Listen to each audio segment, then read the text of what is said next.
All right, welcome to episode 209 of the Linux Lugcast. We're an open podcast / lug that meets at 9 p.m. Eastern every first and third Friday of the month using Mumble. We encourage anyone listening to join us and participate on the podcast. Check out linuxlugcast.com for the server details. If you have any questions, comments, or topics you'd like us to discuss and are unable to join us live during the show, you can send us an email at feedback@linuxlugcast.com. You can join our subreddit where we post stuff that usually gets talked about on the show. There's a MeWe channel, which I guess is just what eBuzz posting his videos at this point. and let's see. There's a Matrix room that we basically sit around and play Framed and Movidel, and occasionally there's some Linux talk in there, but mostly television talk and movie talk and stuff. But occasionally some Linux stuff pops up every once in a while. We have a YouTube channel. Right now, Minnix is recording this, our Jitsi stream, and later on he'll post it to YouTube, and the link to your YouTube channel is in the show notes. Actually, links to everything I was just talking about is in the show notes. I'm your host for this evening, Hunky Magoo. With us tonight is Joe. That's me. Lovecraft. Good evening, everyone. Minnix. Hello. Morton C. Fresh home from OLF. Hello, everyone. And Netminer. Yep. How you doing? All right. Do we want to start with the movie or do we want to start with OLF? Oh, we should start with the movie. Like we normally do. Well, it's unanimous. We're going to start with the movie. I liked it. Well, the movie that we just finished watching was Hardware from 1990. All about apparently, what does it say what year in the future it took place? I don't think it was specific as to the year. Maybe not. Sometime in the future, everything has gone to shit. And so when some scavenger... There were wars, there's famine, there is radiation. The sky is red. The sky is red. Everything is bad. Basically, a lot of people are being advised to not have children, or they're being financially disincentivized from having children. And those who aren't dying on the Earth are off fighting some alien war? Something crazy like that. Yeah. Some space war. There's some space war too. But some guy who was scavenging around, who used to be in the military. Well, actually, the scavenger, we don't know who the scavenger was. Some scavenger found some head, robot head in the wasteland. And then some guy who used to be military bought it and gave it to his girlfriend. Come to find out that this was... Don't forget, he's traveling with Frank Castle. Yeah, she's a metal sculptor, so he thought she could use it for her artwork. The guy that's bringing it home was traveling with the. It looked like the actor that played Frank Castle in the Netflix television series. No, that's not the same guy. Sure looked like him, just younger and scrawnier. No, but I think if anything, he looked like the guy from. Sopranos, the skinny kid from Sopranos. I thought he was the crazy guy in Seinfeld. No. He was too short for that. You know what I'm talking about? You're talking about Kramer. No, not Kramer. I'm talking about the guy who... Lloyd Braun. That was his name. Lloyd Braun. That's what he looked like. I can see Lloyd Braun. Yeah. The whole story about and Iggy Pop was in it. Iggy Pop was in it. He was the DJ. Lemmy was in it. John Lynch played Shades, and no, he was not the guy that played on Netflix. Lloyd Braun? No. Did he play anything else? I'm looking. All right. Lloyd Braun. See if there was anything else that I recognize. Killing Jesus. The Musketeers. He was in the Musketeers TV series. You never seen that. Merlin TV series. for 2 episodes. That I did watch. Is that any good? Parts of it were okay. Everybody looks great on here. I mean, I can see everybody right now. Yeah, I think it's good. Looking. Lassie in 2005. Oh. So, you want to continue? Sure, yeah. So he gives his girlfriend this robot head, and come to find out that this robot head was some new advanced weaponry that was made to self-heal itself from whatever was around it. And it's mentioned multiple times when they're talking about how it was self-repairing, that it is highly susceptible to humidity and liquid. Moisture. Yes. Yeah, moisture. So it doesn't like water. So the big bad robot does not like water. Like that movie Signs. You ever see that? The aliens. Yes. You just kill them with water. Swing away. Where the hell was I? So the robot obviously does what it's meant to do. It recombines itself, and as all robots do, it decides to kill all humans. Mm-hmm. Well, you're forgetting something important there. The creepy neighbor. Well, the creepy neighbor is just cannon fodder. Yeah, he's just there to die. We'll talk about that, but he's just trying to get through the main plot. Okay. It comes to life, and when it comes to life, its main purpose is to kill all humans, as robots do. And that's pretty much the summation of the movie. Yeah. There was a creepy neighbor on the girlfriend who kept on stalking her. Had like shoes up on the wall and was like it had a camera on her and stuff. Whose shoes and then were those? Were those hers? That was my guess.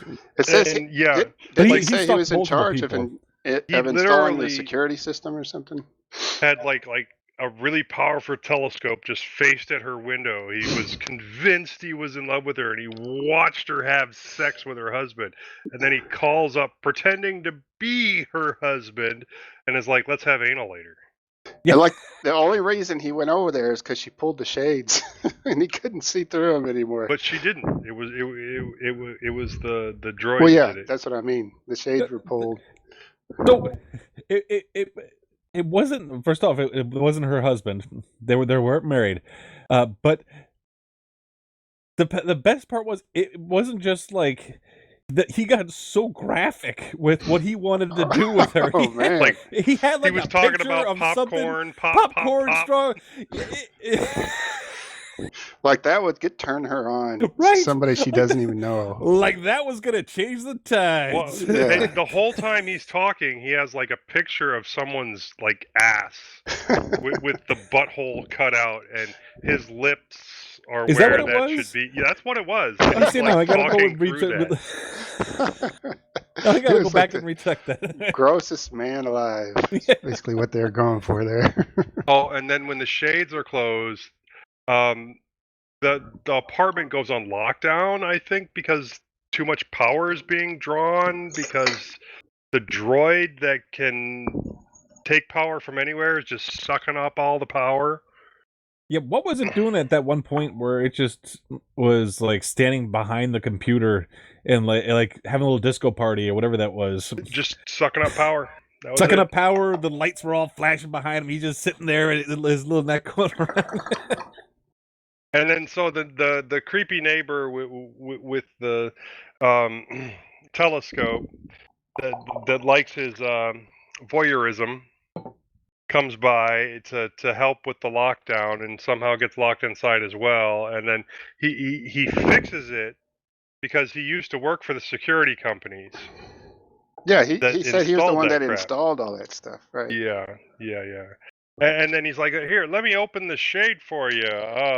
And makes up some random stupid excuse that is obviously him being a creep. And yeah, because he can't see through there. There's the robot to kill him. And boy, does he kill him. He really kills him. Yep. Oh, and they made sure to also mention that the droid has several ways to kill, but its favorite way is to inject people with a serum that leaves them extremely euphoric when they die. Which, you know, I can see the self-replication, but where does the serum come from? I don't know, but that I didn't understand why Mo was having the hallucinations and stuff, but later I read it's because he was injected with the toxic serum. Yeah, I didn't get that one. I didn't get that until I read about it. The droid used his chin injector. Yeah, but I was like, why is he cutting his arms and bugs are coming out? Shit like that. I didn't understand. His beard kind of looked like mine, except, he had the two injectors right there and just chinned the guy to death. Which is why you have your beard, right? Yeah, so I can chin people to death. We all know, Joe, what's behind those gray wires. Now, this guy, what was his name again? Mo. Mo. Yeah. There was Mo, Shades, and then other people. Yeah, and then Mo knew that this thing was weakness was water. He got told or found it out from the paperwork that he found with the dead midget. Dead 400-pound midget? Yeah, that guy was huge for being a midget, man. You're thinking about the neighbor. The neighbor was huge. No, the midget was huge. The midget was fat, but the midget was still a midget. Yeah, but he was super fat. He couldn't even walk. Okay. But, he got the paperwork and he saw that its weakness was water. And the only thing he did was try and shoot the thing with the shotgun. It's like, repeatedly, throw a cup of water on it. Right. So we should mention if you're squeamish, this got some pretty hardcore gore in it. Oh, yeah. The kill of the neighbor, and then who was that commander guy that got stuck in the door? Oh, yeah, the security guy. They saw the stuff on camera and they showed up, and then the robot starts messing with the door, and the commander guy gets stuck in the door, and it's a hydraulic door, and it just cuts him in half. Holy cow! And when he falls, he shoots his buddy in the head. Yeah, he shoots his partner, the younger guy, in the head, like square in the forehead. Square in the forehead. Like right there, right in the middle. Like he couldn't have aimed that better. So do you think this director saw Terminator? That's the vibes I was getting from it. Maybe. Terminator had much more plot. Yeah. Yeah. This is just you're stuck in a room with killer robot. But with the minimum set, they did pretty good job. Like I was saying, he knew that the thing's weakness was water. He didn't use any water, and then he didn't tell anyone that water was the way to get rid of this thing. And the girl got lucky, after getting thrown out the window and thrown through another window and being resuscitated and then going back up with a baseball bat to take on the giant killer robot that wasn't stopped by shotguns and pistols. Right. By the way, she hit that one guy in the head that was standing in the way, and that would kill anybody. But he just got back up. But she hit straight in the temple, straight in the temple, and just nothing. Knocked him down, and that was it. But then the robot is trying to drill her. That's the only thing this robot tries to do to her is drill her. Yeah. Yes. Which I don't know if that's phallically symbolic or something for Mr. Weinstein, but that's the only thing it does to this woman is try and stick a drill in her. Right. And then pushes her into the shower, and then she accidentally turns the shower on, and that stops the robot. I thought she had some weird flashback where no, she was luring him into the shower. Into the water, yeah. Yeah. Okay, I didn't know that she was luring him there. Yeah, I thought she was just backing away from him. No, she did that on purpose. Yeah. No, because you saw her elbow hit the water and not quite start it, and then she kind of accidentally smacked it, and that's how the water got turned on. But she was reaching for it the whole time. I thought that was to get herself up. I don't think so. The thing was pushing her down on the floor. She knew. Some women are smart. Nobody told her. Nobody told her that the water would mess with this thing. That doesn't mean anything. You know, the super robot that completely rebuilt itself from scratch and just plowed through everybody that came near it other than her. Right. And yeah, it's going to be susceptible to, Moisture. a little bit of water. And then you find out at the end that the government or the military is deploying, 800 of these things Quite a few. to help with population control. I mean, kill off all humans. Yeah. So that was another, Oh, like they had some kind of news report about and what where was is it? it that they're... voluntary sterilization. People could. Yeah, that's people where they could were sign talking up for about it. not wanting to bring kids into the world. Yeah, they had like an argument about having kids. Radiation and mutation and lack of food. How'd you like Lemmy driving the cab and saying, "Check out this song"? it was him. Ace of Spades by Best by of the Motorhead. movie. Yeah. It was cool. So I Then know Iggy Bop is Angry Bob. Yeah.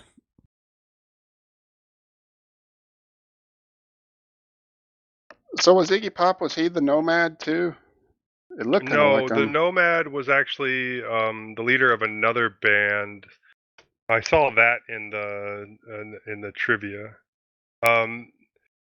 The Nomad who unearths the Mark 13 robot is played by Carl McCoy, lead singer of the goth rock band Fields of Nephilim.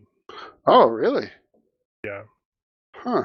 And evidently, the characters in Hardware are the same characters from a couple of the music videos that band did with Richard Stanley.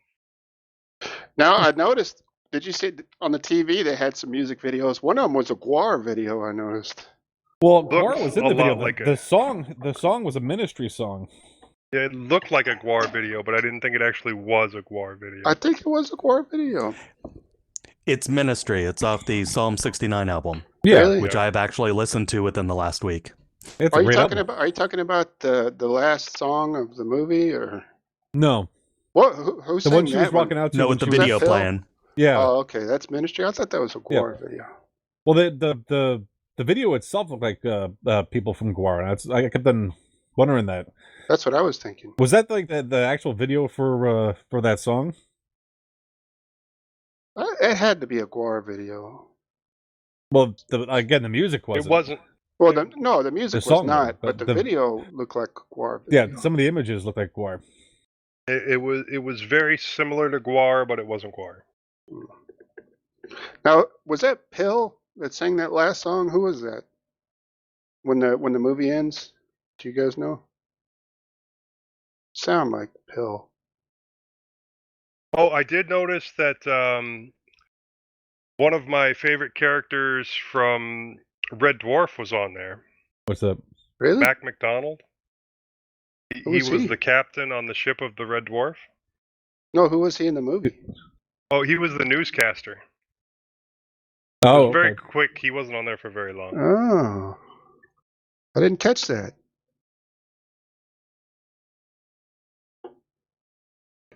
Well, it was a British movie, so that makes sense. Well, Mac McDonald is actually an American, but he mostly acts in British stuff. So yeah.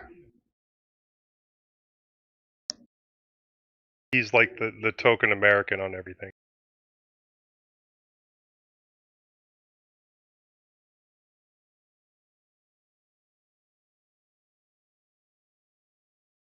Well, I liked it. I liked the design, mainly the design aesthetic and all that stuff, and I liked that kind of cyberpunk look. I liked the artistry. I did. Now you're right about the story. There wasn't a lot there. Yeah, and it was a little slow, and it was a little boring for most of it, especially for a killer robot movie. A little boring. Boring. Yes. What part of the movie was boring? I didn't find first- it boring at all. The first 3/4 of it before the killer robot started killing people. What, the sex scenes were too slow for you? The He only sex likes scenes were very hardcore. generically 1980s free boob shot. That was it. Okay. Yes, this is what They had the setup, they had the sex 1990. scene, they had the robot killing people. I'll take what I can get, okay?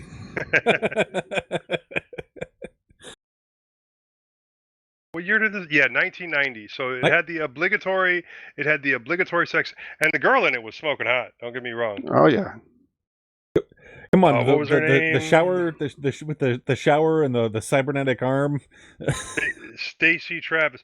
Yeah, and that was the other. I That did was notice weird. one other thing that That I hand don't was know. off-putting. I don't know if you guys picked up. Now Mo, he had a cybernetic right hand. Yes.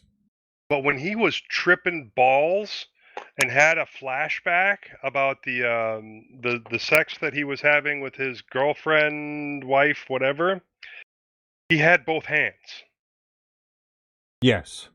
Because that was the flashback was pre him losing No, his because hand it was and to whatever. the scene earlier in the movie. It wasn't a flashback to that. It was a flashback to earlier in the day. Couldn't Yeah, have I'm not been. sure if that was a flashback to earlier in the day, because I know he, which I don't understand him reading the what is it called again, the Bible verse. I have no idea what the Bible verse had to do with anything really. The whole Oh, thing well, that was is Mark 13. It was a reference to Mark 13, which was the designation of the robot, which is why it was from earlier in the day, because that was right after the guy called him and told him to bring the Mark 13 to him, Yeah. and that's when he had both hands. Yeah. Honky doesn't like that. Monkey's like, how did you pick up all this information from just watching this crap show once? What was Mark 13? I forgot. It was something about the flesh. Yeah, all flesh will be destroyed or something. Yeah. Right. Hey, y'all want to hear some goof trivia? Yeah, right here. When the droid rebuilds itself, it picks up a circular saw. When it uses that circular saw as a weapon later, it is a completely different design with an all different cutting disc. This doesn't surprise me at all. After Jill attacks it with a buzzsaw, the Mark 13 steps back. If you look closely, you can see the legs of the man underneath the droid suit. The same thing can be seen towards the end as Jill and the robot are entering the bathroom. You tell me this wasn't a real robot. Yeah, I didn't see that, but I think by that point I wasn't watching too closely. Now I can definitely see this guy. Now that you mentioned it, Joe, about him making music videos, I can see that influence for sure in this movie. The whole thing is almost like a music video. I'm trying to think of it's almost Blade Runner-esque, a lot of it. Yeah.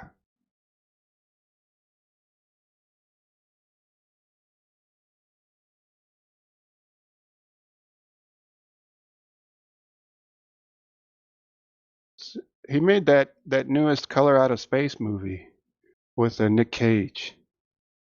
I haven't seen that yet. What's it called? The Color Out of Space, that H.P. Lovecraft story. It's pretty good. You'll want to check it out. Yeah. He made The Island of Dr. Moreau. I think that's the one with Val Kilmer. Lovecraft, what have you Yeah. been watching lately? What do you think of them? Did you watch this movie? I saw this when it came out on cable TV in the 90s. And aside from the Lemmy cameo and the popcorn phrase are what really really stuck in my memory. But yeah, I thought it was pretty good. I knew when it came up that I thought you guys were going to enjoy it because it didn't sound like too many of you guys have seen it before. But, I thought it was fun. You know, they did a pretty good job. They brought some of that grit, cyberpunk into it. I liked it. Yeah, I did too. I like the aesthetic of it more than anything, I think. I'm willing to say that it wasn't a horrible movie, and it's been a whole lot. You know, out of the killer robot movies that we've watched recently, this one was probably the best. Yeah. Granted, Out of all the killer robot movies we've watched so far, which one was the best? Oh, the one I like the most is not the best one, but it's my favorite. It was Gunhead. no. What was it called, Honky? The one where there's a sequel to it Oh, with Don the Dragon Wilson. Yeah. I'm trying to Cyber Tracker. Is that it? Or is that a Cyber different Tracker one? was. Yes, Cyber Tracker was Don the Dragon Wilson. Yeah. Well, Yeah, okay. it was Don the Dragon Wilson, but I'm pretty sure Hardware was at least a little bit better than. But that's the Cyber one that I Tracker. enjoyed the most, probably. But it's. I mean, I definitely don't think it's the best made movie. No, it's definitely not. But of the ones we've watched, I'm actually going to have to give the award to Hardware when it comes to killer robots, and I Oh, really yeah. didn't I would too. think Hardware was all that good. What about out of just all the robot movies? You're probably going to say that Tom Hanks one that everybody else hated. That made you that was cry like a good. baby. That was good. Well, I also know So bad. we haven't gone through all of our robot movies yet, and I thought Chappie was really good. Oh, that was a good movie. You're right. Yeah, Chappie was a good movie. Wasn't a killer robot movie, but Yeah. Well, out he of all said the- he just opened robot it movies. up to robot movies, and I Yeah. thought Chappie was great. And Finch, I enjoyed Finch, but I also watched it with my son. Yeah. Yeah. Did he make fun of you for crying like that? Maybe. So what do we say? I give it a thumbs up. yeah, it was enjoyable. Thumbs up. If I'm comparing it to Gunhead, I'm giving it a thumbs up. Well, just that by itself. You don't have to compare it to anything. I kind of want to give it a neutral. You can. Well, no, you can't. You can give it a half star. Half star. Half Okay. a thumbs up. So, what about you, Mordency? Thumbs up. That's 1, 2, 3, 4, 4.5.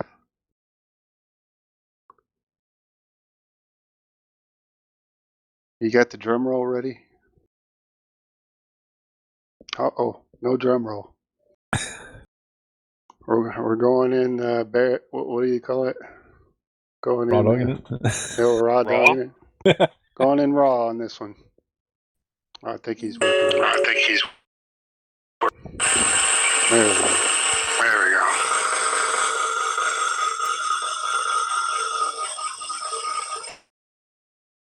It is Cherry 2000.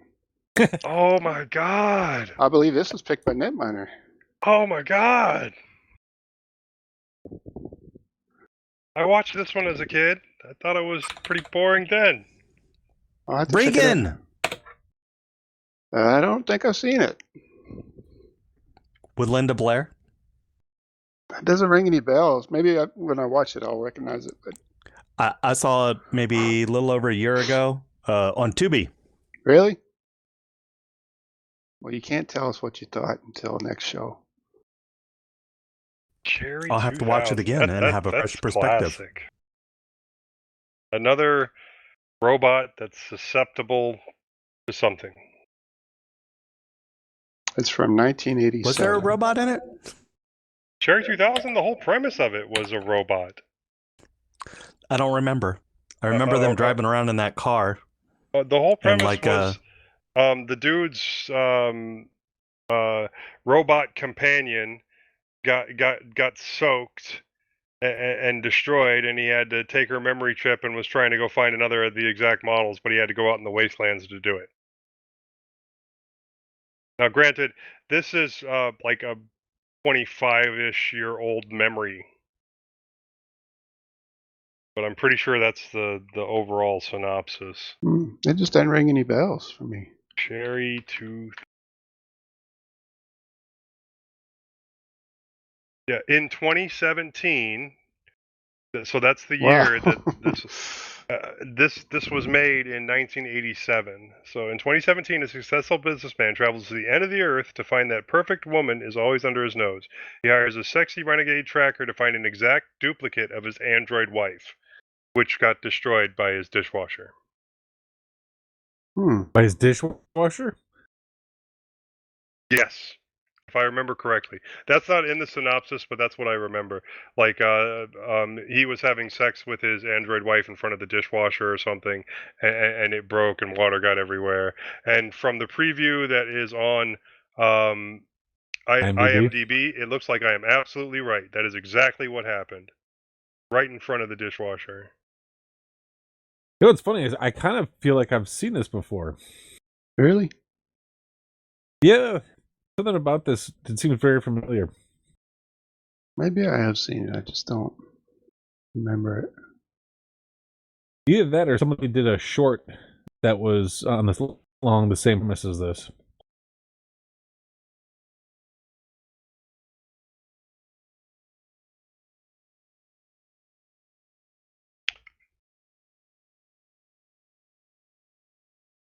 So he hired a tracker to find her exact duplicate, the android wife's exact duplicate. And then the journey to replace his perfect mate leads them into a treacherous and lawless region of Zone 7 under the tyrannical overlord Lester. During their journey, Treadwell learns the hard way that the perfect woman is made not of computer chips and diodes, but of real flesh and blood. Well, listen, now you just spoiled it. Hey, you know what? That was on an IMDb storyline. Yeah, but damn it. Fucking IMDb. Fucking Joe. Yep, fucking Joe. That asshole.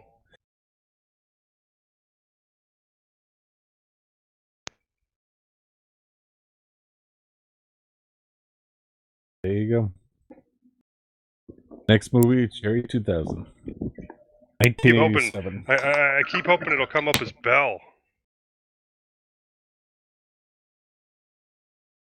Well, Yeah, it's one of the. It should be one of the movies on the list. I put it on the list. oh, what is it though? The anime Beauty and the Beast. Japanese anime Beauty and the Beast with VR. What if we don't have VR Is glasses? there American anime or is it just cartoons? It's just Chinese cartoons. That was all Korean. No, I mean American animation. Isn't it all cartoons and anime is specifically It's not Japanese? on the list. Better put it on there. It must be part of the list that was lost when Oh, Minnix yeah, is Yeah, we had a crash, server crash. twice. Sorry. It won't happen Oh, again. no, it's okay. I promise. Let me get the IMDb link so you all know what I'm talking about. So I thought it was good. Yes, Is I've it seen it. I know, you won't quit B-E-L-L-E? talking about it. Is it BELLE? Yes, and I Suzu is actually I don't reconnect. Suzu is a shy high school student living in a rural village for years. Has only been a shadow of herself. But when she enters You, a massive virtual world, she escapes into her online persona as Belle, a globally beloved singer. It's a chick flick. It might be, but it was still good.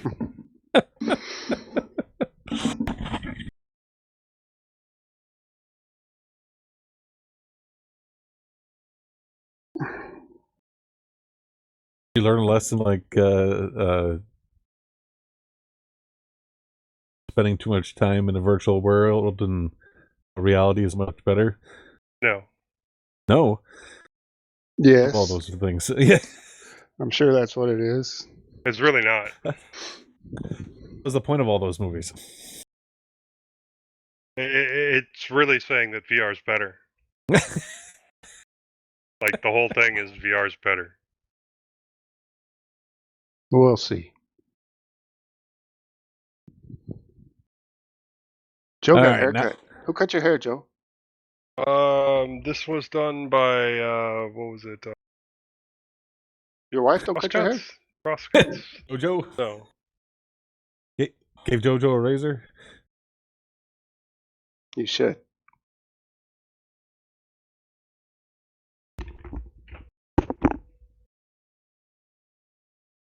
What'd you get on the sides? A 1? A 0? Did you get a 0 on the sides? Yeah. And then did a pretty good job trimming up the beard too. You try to poison her? Your neurotoxin spikes. Yeah, my chin was too dangerous, so we Get out of paying the bill.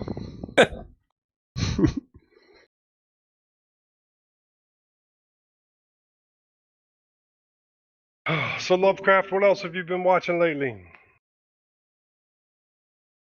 Not a whole lot. I checked out that Spirited movie with Ryan Reynolds and Will Ferrell. That was pretty good. A little bit long. It's also a musical, so if you're not into that, that might not be your cup of tea.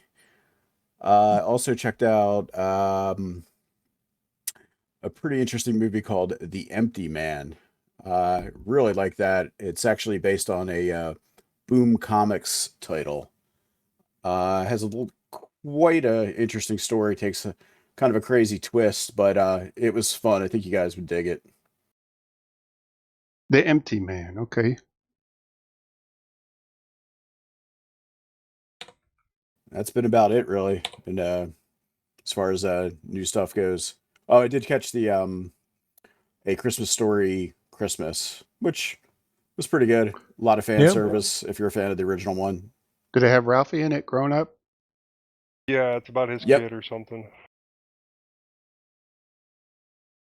Yeah, it's him grown up with family and his kids. Goes back to the his hometown and stuff like that. I don't think I've seen all of the original before.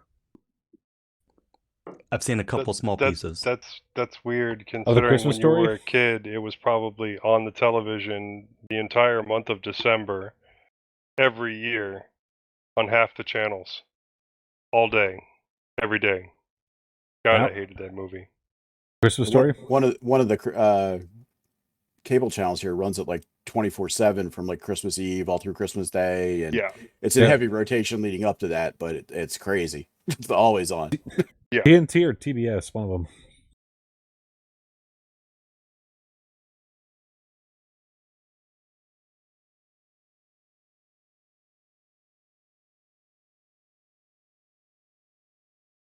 You're gonna shoot your eye out.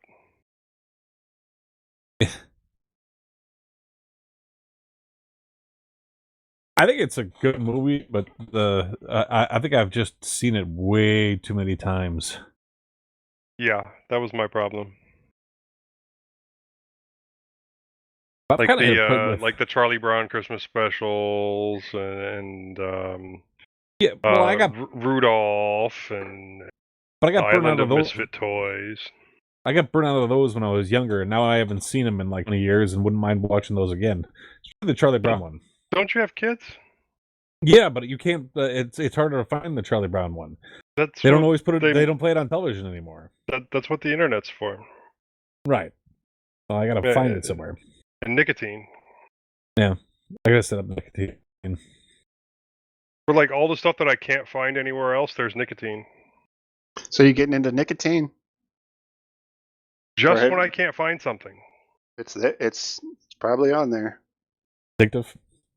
I've only looked at music on there, but I mean, everything I've ever heard of, I can find it on there. So if I'm looking for something extremely obscure or something that I know I can't find elsewhere, I'll look there. Yeah, it's there. Like it still reminds me of Napster. Mm-hmm.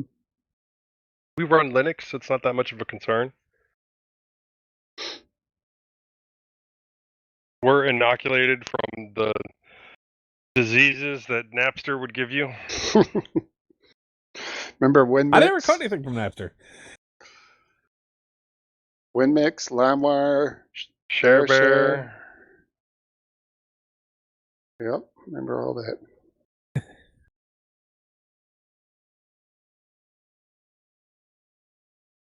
I think I'm gonna have to watch Empty Man. Watch the quick video of it on IMDb. Looks interesting.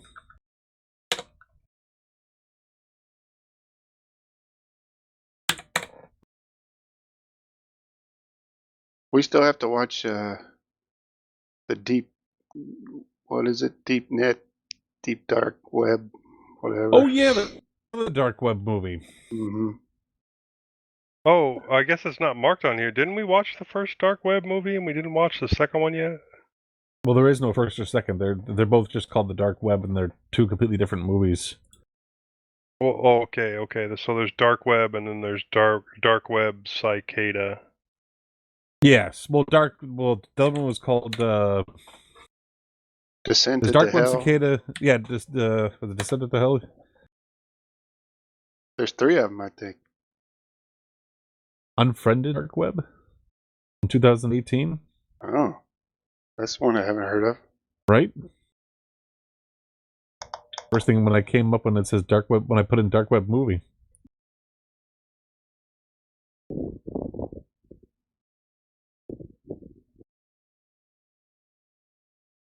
I almost want to watch, what was it, Boss Level again. I actually saw that one. You should have. It was one of the movies we watched. I know, but That I was like the couldn't- Groundhog Day type one where he's living over and over again. Yeah, I think I couldn't Ian get and it. I were talking about that, and we couldn't remember what the movie name was.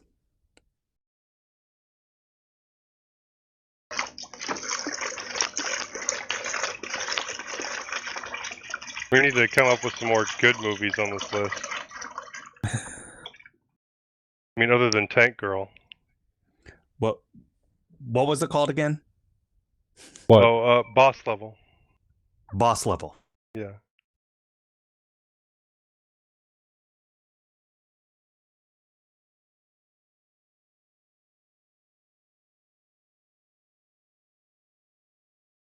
So has anyone been working on any projects recently? I already showed you mine. Danny, how's it going with the calendaring? Yeah, I'm having a problem. You want to hear about my problem? Yeah, I want to hear about your problem. I'm having a trouble with Postgres. Let me open up the server. So I guess I'll describe what I'm trying to achieve here. I think I posted it in the Jitsi. I mean in the Matrix.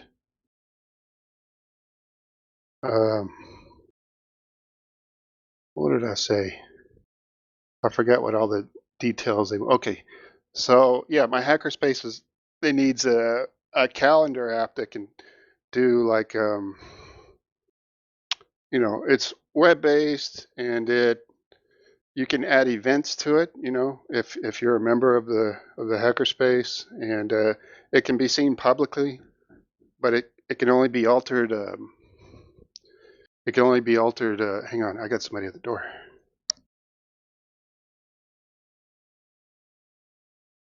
Okay, Morton C., what's your projects? Okay, I'm back. It was a pizza Never person mind. from my neighbor. Sorry, but so it's they want an online calendar that you can view publicly without logging in, but you have to log in to add an event, and they want the event has to be approved by like the space moderator or whatever, and then it can be published. And after it's published, it'll be pushed to all the hackerspaces like social media accounts. And they also said if somebody, it'd be nice if somebody could sign up for the event from the calendar site itself, and it would differentiate between members and guests. And so that's kind of the order for the calendar site. I don't know how I got roped into doing it.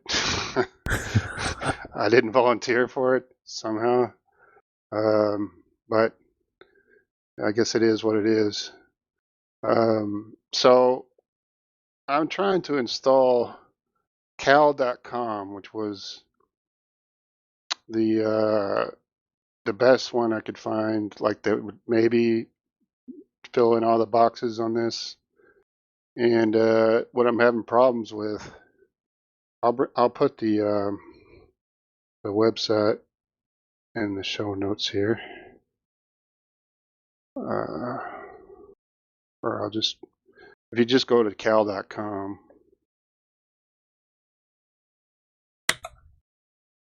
you'll kind of see.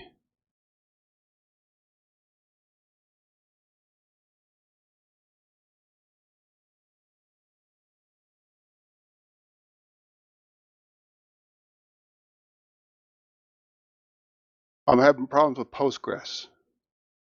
Because that's the database it uses. And I'm getting a permission denied error when I try to install the application, even though I've given it the Postgres address, username, password, everything within the environment file. It keeps giving me this issue. Hang on, I'm gonna put I need to put the movie in the matrix too.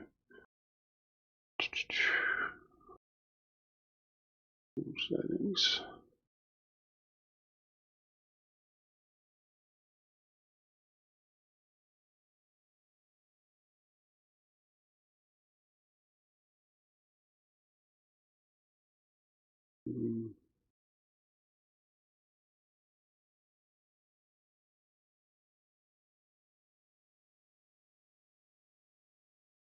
Hopefully all this silence will be truncated. It will. Okay. So Save. Okay. mostly just looks like a offering. Where? How are you setting this up? Where did you? Because all I see is products, which gives you a way to sign up for their service. Yeah. Pricing, products, apps, docs, and blog. I'm putting a link in the show notes as we speak.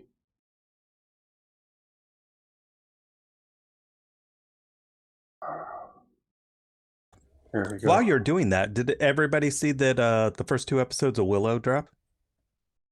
I heard that it did. I haven't No, watched them yet. I hadn't seen that. I'm gonna have to. I was gonna I I can finish. watched find an about RSS for it. 4 minutes of the first episode. Okay. Yep. So in the Did it show capture notes, you? it's there.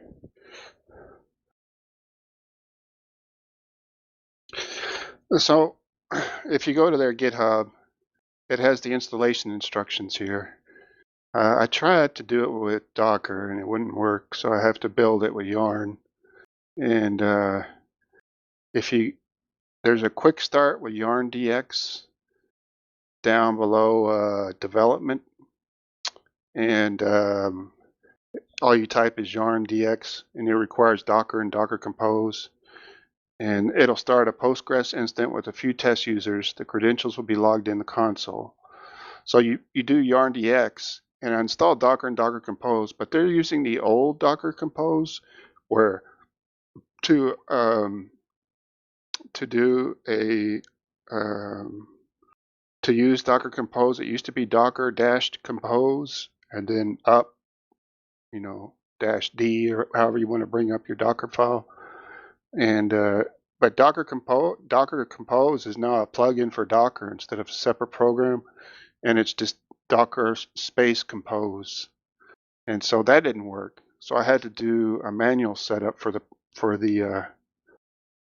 get the database running, and it'll say manual setup underneath there, and you configure your environment variables. And my database URL is correct. I created a user, calcom, password for calcom, database host is localhost, database port I think 5432, then slash, and then the name of the database, which is CalDB. And so that should all work, but whenever I get to set up the database using Prisma Scheme, Yarn workspace at calcom Prisma DB deploy, that's when I get the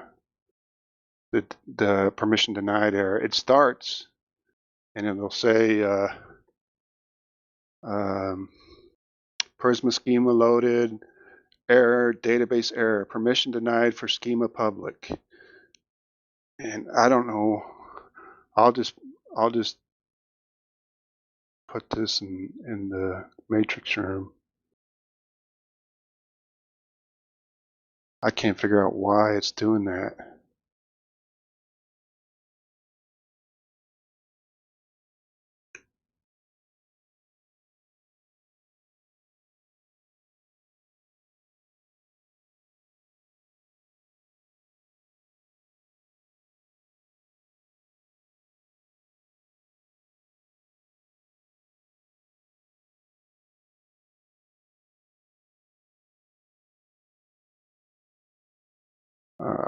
I think for code, don't you do like,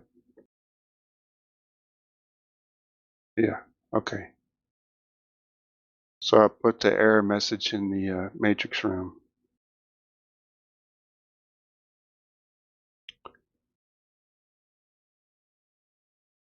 See if that makes sense to anybody. So my next step is I'll have to post something in their issues because I've looked for that issue and I can't find it anywhere.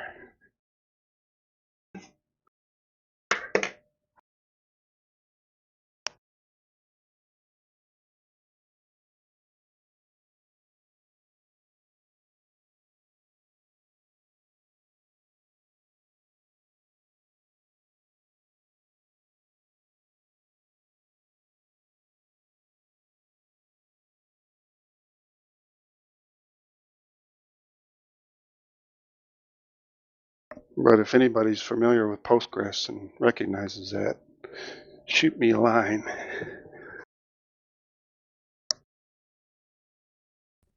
Where'd you put it? Matrix.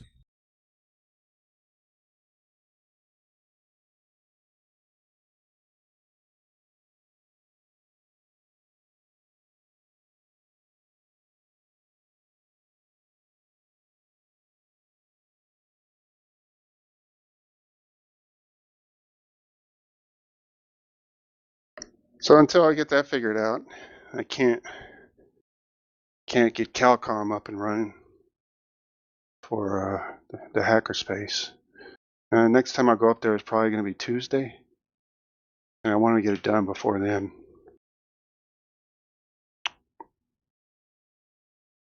My next step is probably just to try the down at the bottom they have under deployment. They say the Docker configuration for Cal is an effort powered by people within the community. If you want to contribute to the Docker repository, apply here. So it's really like when I tried it, I couldn't get Docker to work, their Docker container to work. So they do not provide official support for Docker. Use at your own risk. So if I can avoid using this for the hackerspace calendar, it would be best.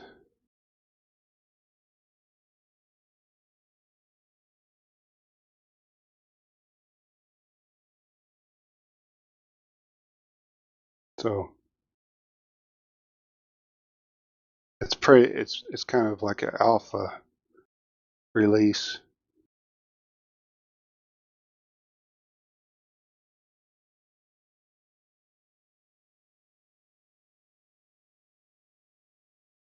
Plus, if you want to change things on it, it's a lot more difficult, it seems like, by using Docker.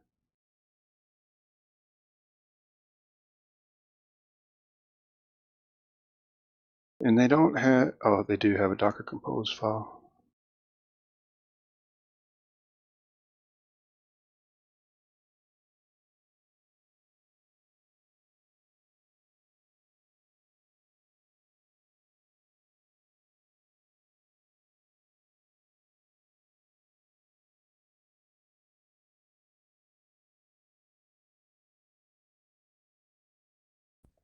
Do you know what user is executing yarn that's getting the Postgres-ish error?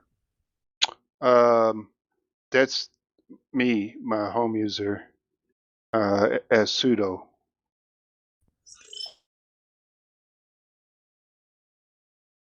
So I wonder if And I should do sudo is that use user enabled? Postgres. Yeah. I mean, I've tried it as root. I've tried it as me, but I haven't tried it as the Calcom user, which is the Postgres user for Calcom. Let me do sudo u Calcom. See if that does anything.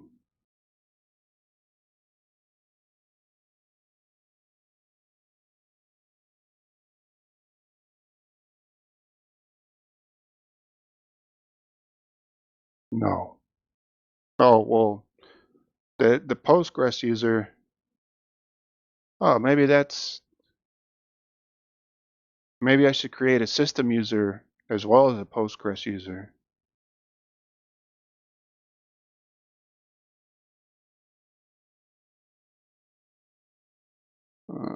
But I don't think I would have to do that.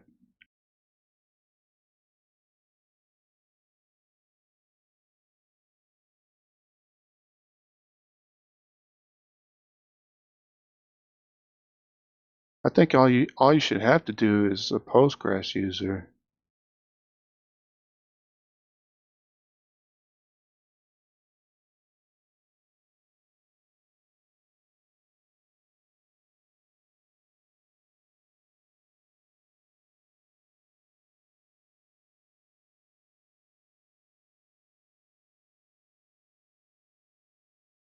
I don't know. Anyway, I had to work through that this weekend.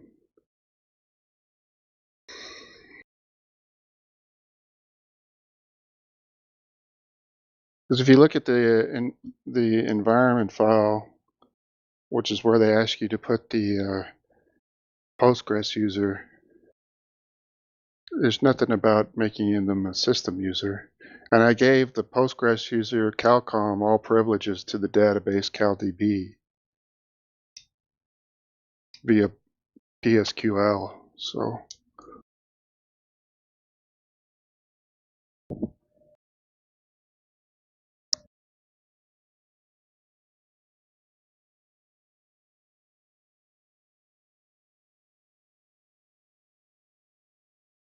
which is why I wanted to use that yarn-dx command, because supposedly that just sets up the database and users for you. But I can't because they're still using the stupid old Docker Compose syntax instead of the new syntax. I guess if I had to, I could install an old version of Docker, but I really don't want to do that.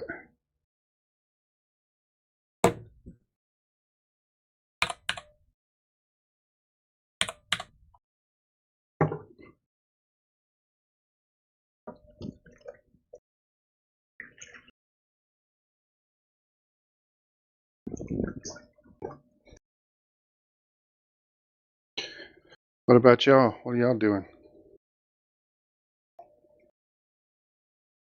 Just the stuff So I already thanks- mentioned. So thanks to Lovecraft, on the second HP Elite Desk, I have Garuda Linux installed to use with the drawing monitor. I just need to go get the right cables so I can run both my whatever 17-inch, 20-inch monitor and the 19-inch drawing screen together.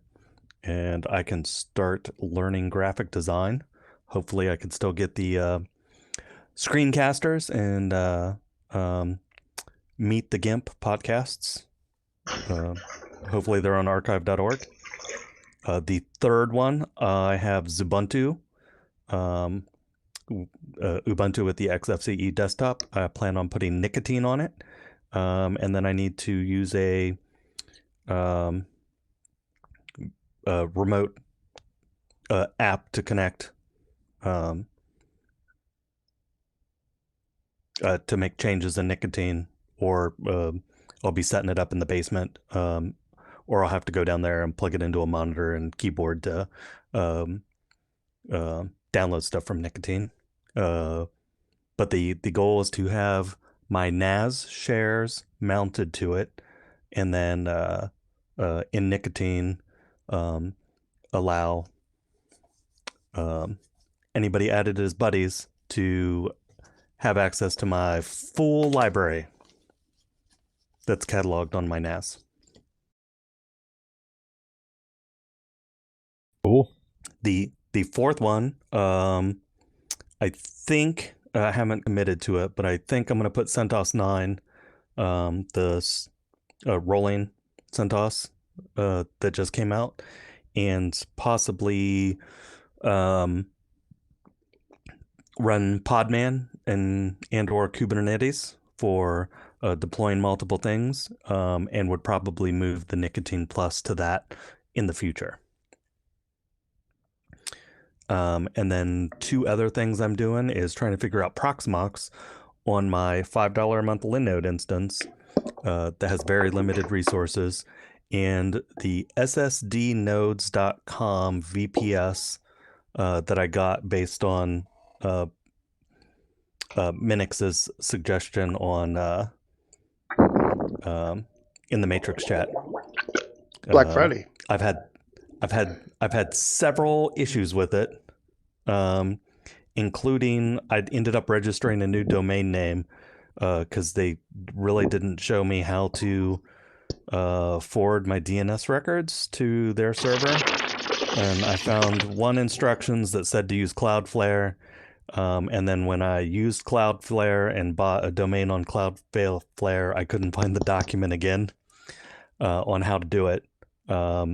And so I had issues. It wouldn't route from the A name record to the from Cloudflare to the SSD nodes. And I saw several people with issues and troubleshooting, and people from SSD nodes saying everything looks fine. And my issue, and I just randomly fixed it by just trying stuff, was the A record I added was a proxy, DNS proxy record, and I switched it to DNS only, and it immediately worked, like right that second. So within Cloudflare, you have that option to either choose as. Why was the default proxy? I don't get that. I don't know. I have no idea. And I didn't actually even realize you could change it. I just thought it was just a notification of that it was a DNS proxy. And then I noticed that there was a little button, and when I clicked on it, it slid to the side. And I saved it and pulled up my other tab at the Linux Fest on my phone and refreshed the screen, and boom, it was working. And then I couldn't sign in, so I don't know what's wrong with the sign in.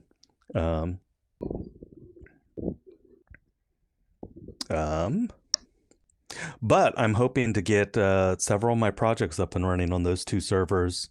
I want an HTML5 CSS3 landing page for just anybody to see it.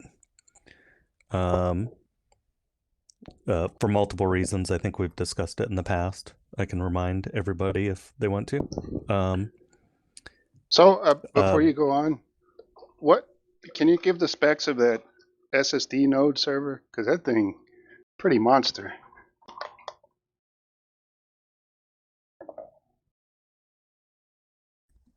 Yeah, let me sign in and look at the settings.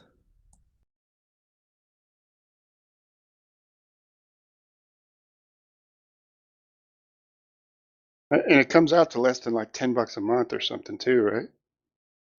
Yeah, I think it was like $6 something a month, $677. I got the 6-core, 24 gigs of RAM and 400 gigabyte SSD. That's pretty awesome. I would have gone larger, but they specifically said you can't use it as a Plex server. Oh, so you're planning on using it as a Plex server? Yeah, I was going to get one of the more powerful ones. I was like, that will be amazing. Then I can have two libraries and one, and I would assume the VPS would always be available. But it specifically said no to Plex. It was like 3 different things. One of them was Plex. What was the Plex other or other media server. Or other media server? I think that's how they phrased it. Because they have that screenshot I posted was crazy. Like, I don't remember what it was now. It was in the Matrix. It was dang, I play a lot of framed. So $117 a year, 48 gigabytes of RAM, 960 gigabyte NVMe, 12 cores, 24 terabyte transfer for less than $10 a month.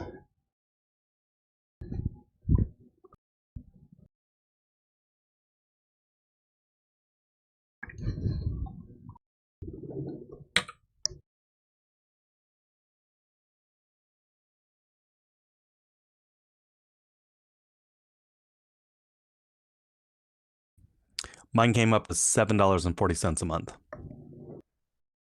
Are you going to put Proxmox on the VPS? I already have Proxmox on Oh yeah. on it. When you say you can't sign in, what do you mean? You can't sign into the Proxmox server?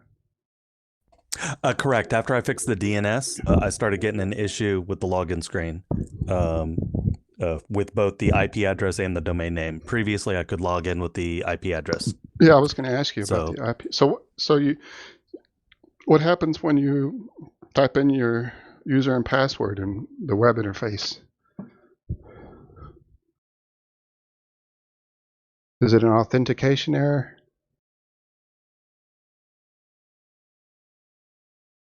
I forget, but I'll try it right now.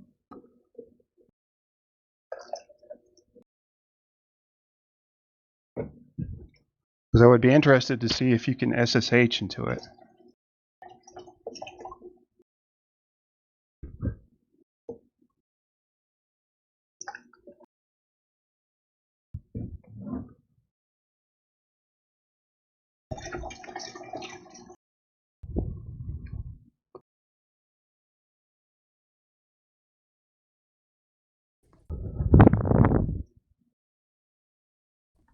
So from home, I logged right in. No issue. It's your browser. I was over cellular at the Linux convention. You have to clear and it your wouldn't log in. cache. I bet that's what it is. Clear your browser cache on your cell phone. That's happened to me before.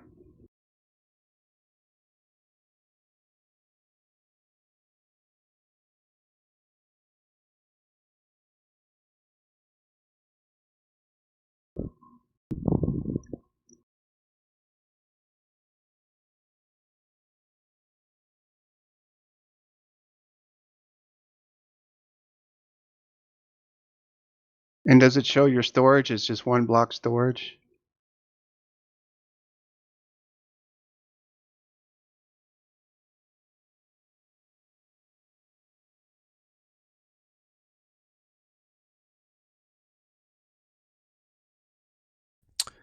It shows Under disks. one node and one storage, and it just says 0.8%. Is it LVM thin?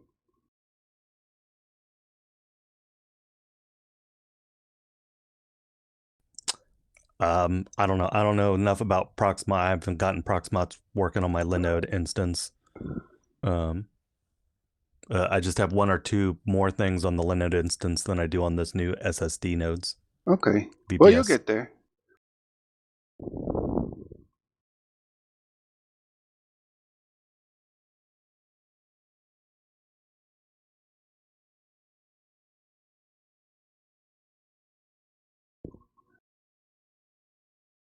Anybody did? Because that was your Cyber Monday deal, right? Or Black Friday, or Yeah, whenever I purchased it. I'm also working on a coyote tooth necklace. Cool. Coyote Tooth, not Coyote Tea. Honky. Yeah, that's right. Yes. A multiple coyote tooth necklace.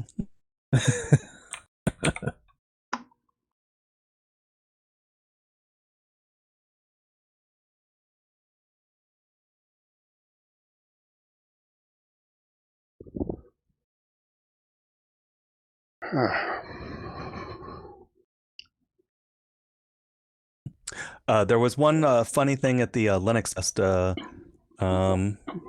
Rocky Linux was 2 tables away from CentOS, and then what's the other one? Alma Linux Mm-hmm. was at the far other end. So I figured they moved Alma Linux away from CentOS because CentOS felt threatened by them, but not Rocky.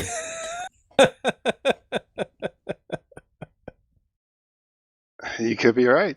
I'm joking, of course. No. Apparently, they all get along. Red Hat table, the guys were wonderful. SUSE table, the same. FSF table was cool. Then Alma and Rocky Linux. There were a few other vendors there. I did talk to someone who has their own signage thing that creates security monitoring or security features at the boot level.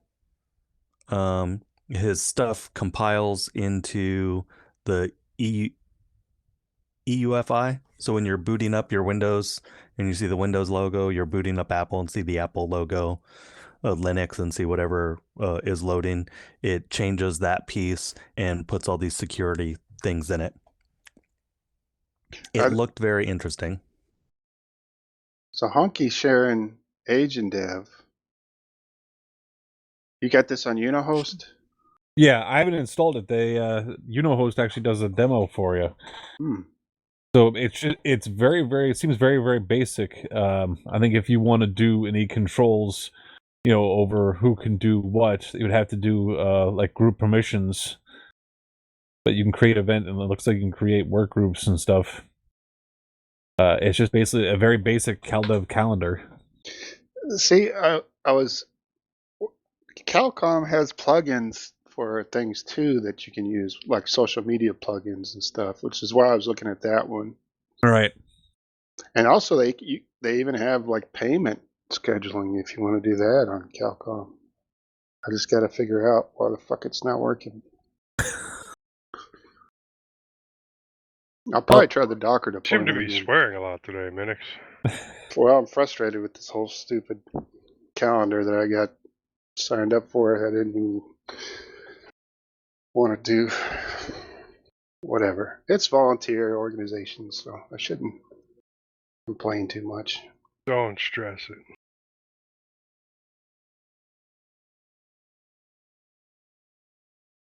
So how was Linux Fest? Did you enjoy it? I did enjoy it. Other than Joel. Oh yeah, did you see Joel there? I did see Joel. I walked over and stood next to him for a little bit, and he didn't. I assume he didn't see me versus he didn't acknowledge me. Was he talking about his house? And then later I came up to him and he talked to me. How's he looking? Cool. Healthy? Old and fat. About the same. Not the same.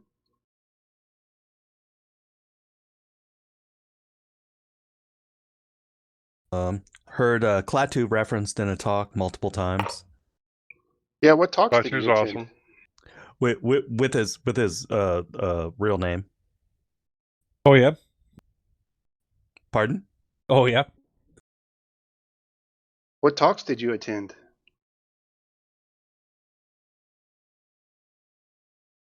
That one was a Bash talk about Bash configuration files and stuff around that.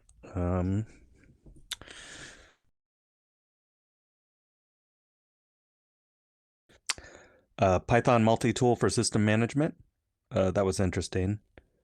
Didn't really get into the better websites with Apache HTTP server. Nginx was really phased out for most of it. It didn't capture my attention. Bash configuration was a little dry, but I enjoyed it. That's actually a good description of Bash configuration. It's a little dry, but I enjoy it. Yeah, it's on my list of things to do.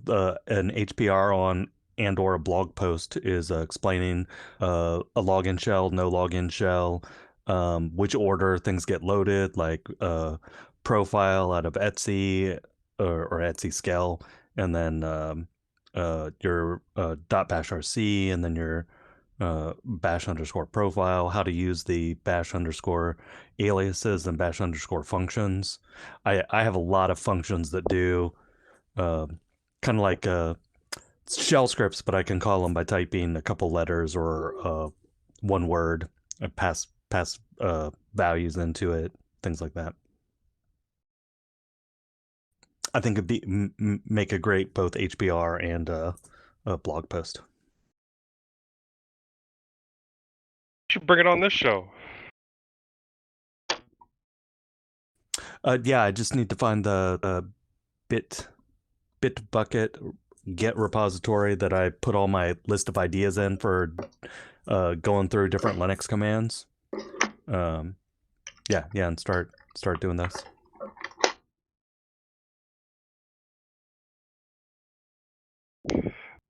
I mean, all I've got. I got. Oh, go ahead. Go ahead. Oh, no.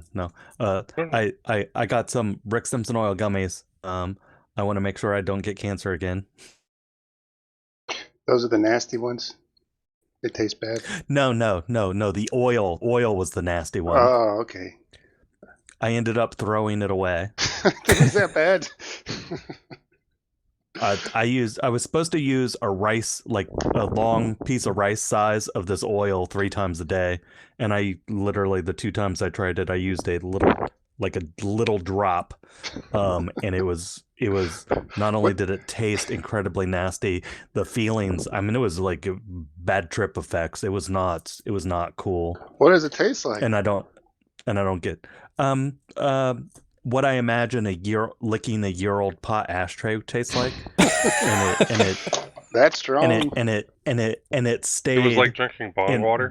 The flavor stayed in my mouth for a week. Gross. It was not good. Yeah, but that was nothing on the sense of dread and terror that it filled me with. Oh, really?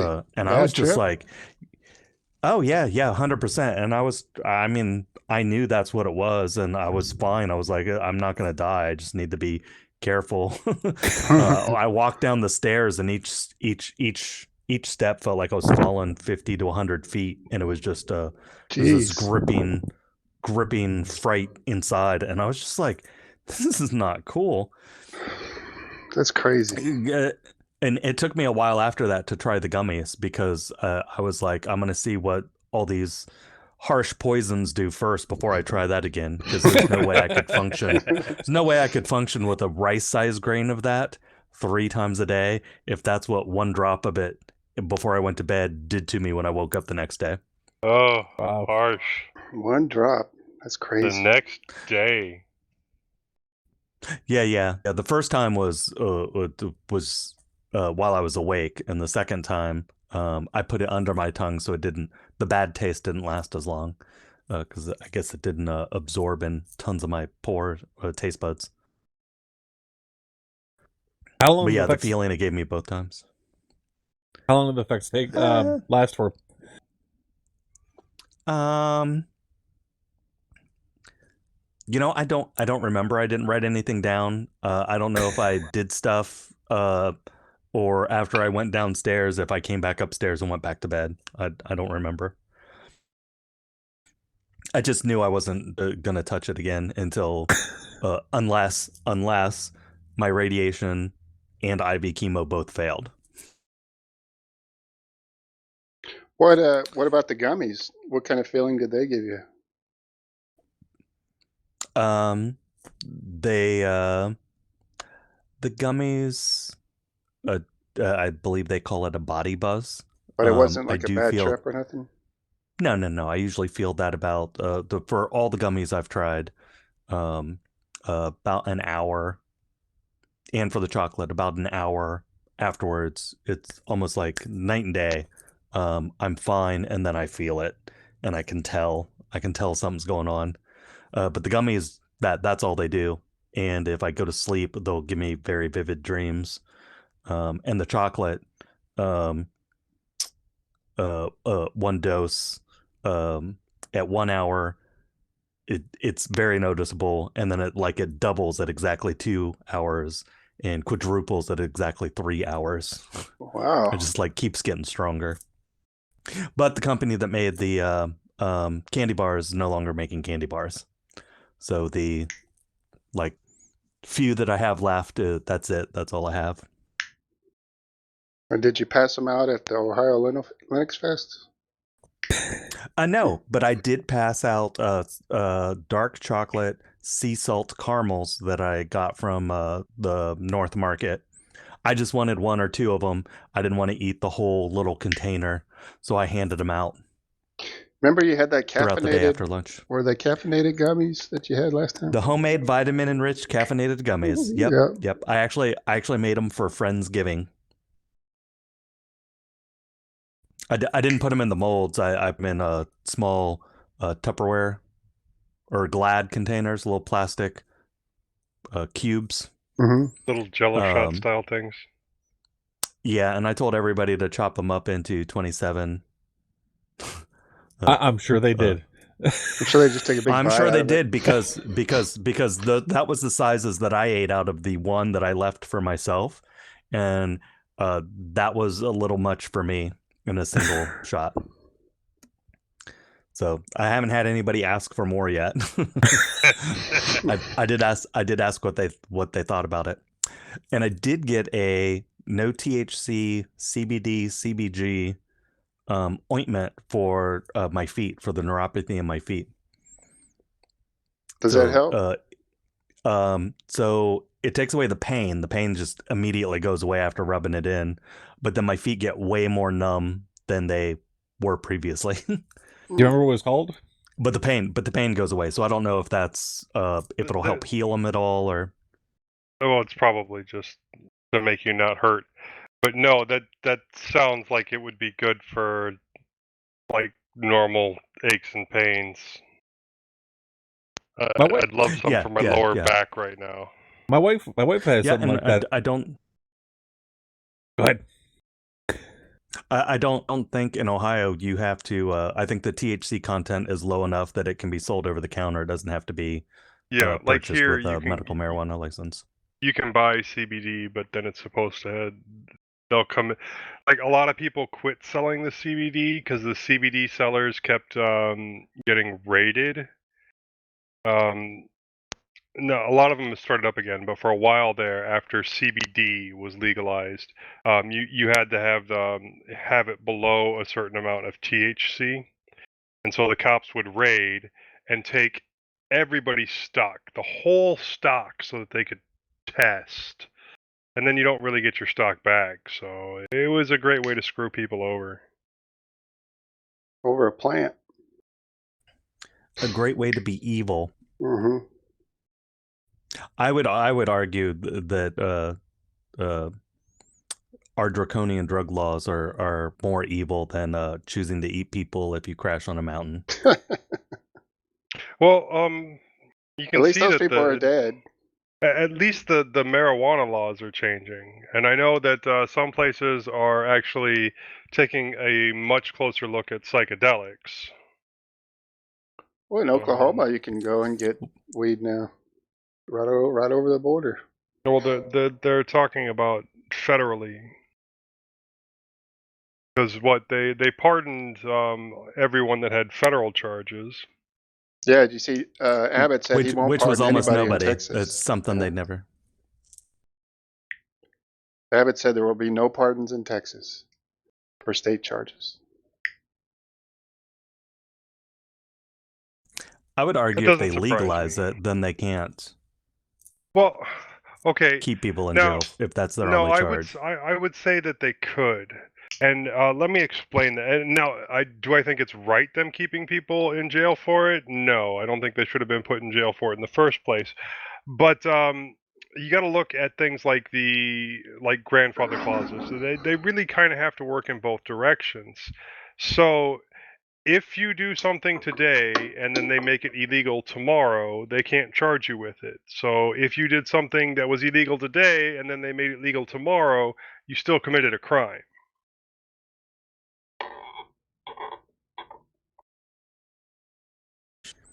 I would argue that in a lot of, I don't know if I'll say a lot or most situations, I disagree with you.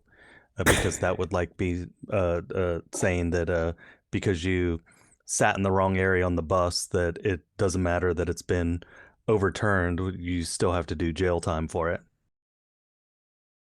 I'm saying you still committed a crime, not that you should necessarily, go to jail for it. Oh, I think that they should be pardoned because it was marijuana and it shouldn't have been illegal in the first damn place, and it was only politically illegal to start off with, and then it was turned into this whole big crap show that it is now, or has been for the last 50 friggin' years. But that doesn't change the fact that if it was against the law, you committed a crime.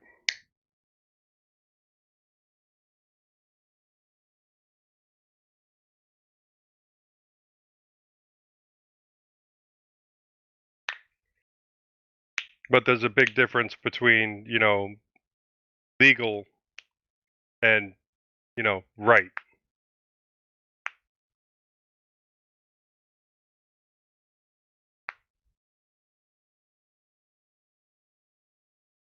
I take it I'm the only one with that opinion. Huh? I said back to Linux. Back to Linux. Well, I do want to show something. I need the drop of Joe. Oh, what's that?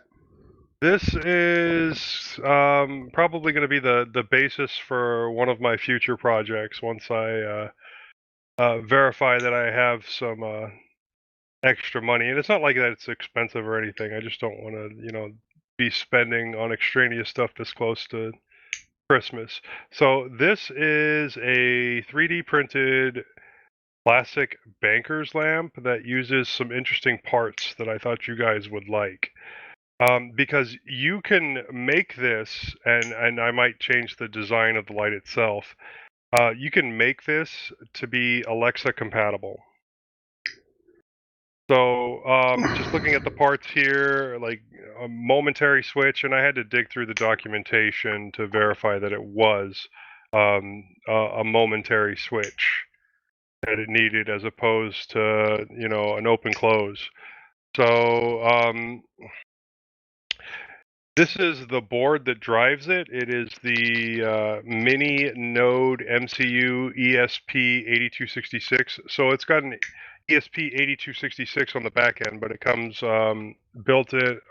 with built-in wireless, and it's compatible with Arduino and Wemos.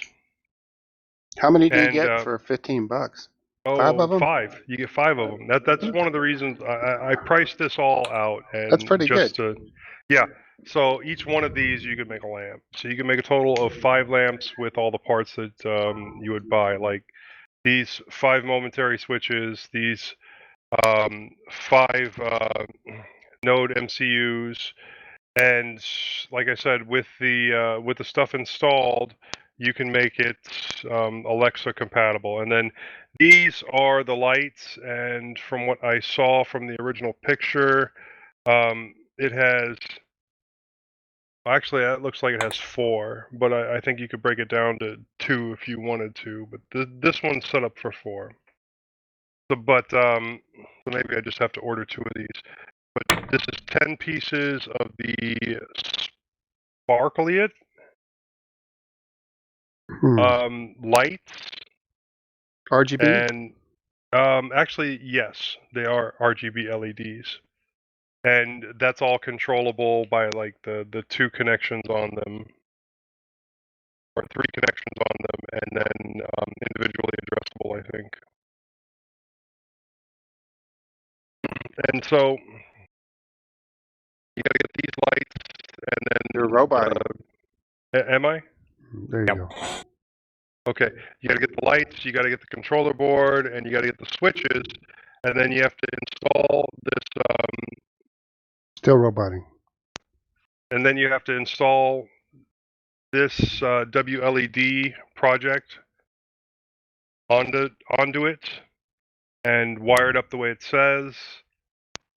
And then there are the instructions to make it Alexa compatible in the Thingiverse notes. And I did put this into the show notes, just so you're aware. And So you flash it, you wire it, and you wire in your push button. Then you have to download the WLED app to your phone, and also the push button will switch it on and off. And then you go into config, sync interfaces, and emulate Alexa device for the device, and then your Alexa will be able to find it. So You know can that since it's ESP8266, you could put ESP Home on there and then use it with Home Assistant. Oh, that would be cool. That way They too. did say that there were multiple ones that it was compatible with in the wiki. So Yeah, you could use Tasmota. yeah, let's see if I can find the list.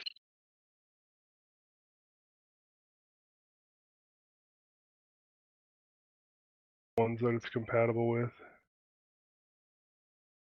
And you could use Genie for audio control.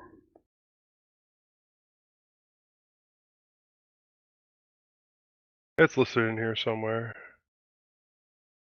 WLED app. You have to connect through it. Through its it will broadcast as like WLED Tech AP and connect to it, and yeah, you can make changes then. But I don't see the different thing that it's compatible with. I know it's here somewhere. Well, it would be, I'm pretty sure, because that chip is pretty prominent in the Home Assistant community, the ESP8266. Just put the Tasmota firmware on it, and it gives you a basic web interface, and you just assign the pins to whatever kind of device it is. If it's an RGB light, you can assign it as that, and then it'll show up in Home Assistant as an RGB light. Yeah, it says out of the box it's compatible with Home Assistant, Omni Pro, IO Broker, Lumia. Man, you're really breaking up, Joe. Node-RED, Octoprint, OpenHAB, Wired Quick Control. Yeah.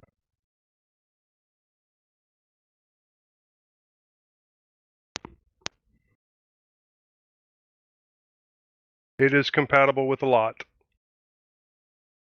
When are you going to start using Home Assistant? When Amazon quits using Alexa. Why are you all up on Jeff Bezos' jock? Because it's really easy to set up. It's just like being part of the botnet. That's okay. From what I understand, like between Amazon's assistant and Google's assistant, it's not really getting them the sales that they were expecting. You know, the extra purchases through Amazon and things like that. Yeah, did you read that article about? Yeah, I did. How much they they're lost? They're gonna move. They're gonna move away from that, and so yeah, it will die. That's crazy, man. How much money they lost on that? Well, because everybody is getting them and using them, but they're not using them for the purchases the way that, you know. So I guess they sell them at a loss. Is that right? Is that why they're losing so much, or is it the server infrastructure, or what? Either at a loss or at cost, and then, you know, just the need to maintain it and update it, and it was like billions of dollars. I'm not surprised. They were hoping that people would use it to purchase things? Yeah, to say, Amazon, like, buy this. But that seems like a very ineffective way to purchase something. Is terrible. Through an audio device hanging out. If anything, it seems like a way that to be able to sell more switches and like sell things or their audio subscription. That stuff. But that wasn't what they were going for. They were trying to make it easier for, you know, people to buy things or repurchase things or things like that, and it just hasn't worked out that way. Remember that? What was that button they have? Oh yeah, the little purchase buttons. Those things were they were stupid for what they were made for, but from what I understand, they were great for getting and repurposing. Yeah, right. For hacking on, but they're just so wasteful. For one product, Yep. you have an electronic device with a button on it that says Yep. Tide Pre-order. or whatever on it. Yeah. Crazy. I wonder if anybody actually used And then- it for that purpose. And then they have to have well, I'm sure some people did. And then you have to have some kind of verification. So you push the button and you got to go to your computer and verify it later anyway, which is dumb. But but you have to because you got kids that'll go by and just Right. poke the button over and over again because it's a pretty button. Yeah. But yeah, I was shocked. I mean, my mouth was just dropped when I found out how much they lost on the Alexa program. I was like, holy cow, that is crazy. I'm sure it'll be on the chopping block sooner or later, and then maybe I'll think about Home Assistant. But I'm hoping that most of the hardware that I already own will be all of them will release an update and will be Home Assistant compatible. But that seems extremely unlikely, and I'll just end up eating the cost. Well, you have that one switch. That's true. I have that. What is it? Sonoff? Yeah, you can use that to power your whole home. Actually, I've been looking at a couple of different Sonoff switches as well for a couple of different projects. I think they're one of the ones that make an Echo compatible USB plug. Like it'll just plug into a USB port and then you plug something else into it and then you can use it that way.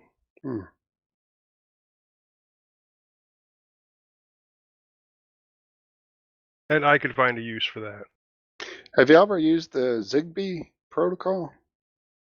So, a lot of not Home Assistant, but like those kind of devices use a Zigbee protocol, which is kind of a short-range communication protocol. It was real popular for a while. It's kind of died off, but yeah, it was one of the early home automation systems, Yeah. like early DIY home automation systems. And it's an open protocol, and it. The only reason I bring it up is because that new what is the O64, that new RISC-V chip or board that Pine 64 is bringing out to compete with the Pico. It has a Zigbee interface on it for home automation. Really? Mm-hmm. I read today that you can actually run Linux on it if you wanted to. At least with building my own, like with the ESP8266, that I can repurpose later if I need to. Yeah, for sure. The only thing is that even just looking at that, the cost is what 12 plus 15, so 27 plus another 22, so For the lamp? $49. You're looking at $50, and you should be able to make 5 of them. So yeah, it is $10 a lamp, but it's still $50 that you're putting towards it. And Not counting the filament and stuff. Yeah, not counting the filament, which is relatively cheap.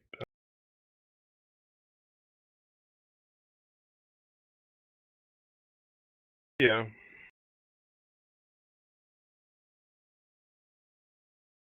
Well, you've been working on Honky. Oh, did you get that to work about your audio through Icecast? Well, I got the audio to go out, but I haven't had any luck setting up a URL for it to stream to. I keep on getting the 502 gateway error. Now, do you have WebSocket support enabled in NPM? I don't know. Because that's specifically for media. I don't.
Yeah, I have WebSocket support put on.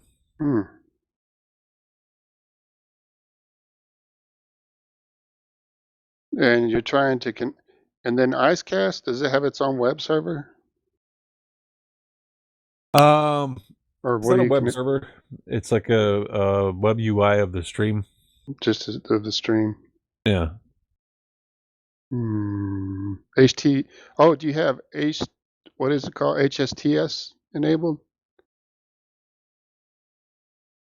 I don't know. Look and see. Where would I find that? When you click on the proxy config, it should be one of the little switches. Was cache assets, WebSocket support, and block common exploits. Look under the SSL configuration. HSTS Yeah. enabled. Yeah. Enable So that. It does.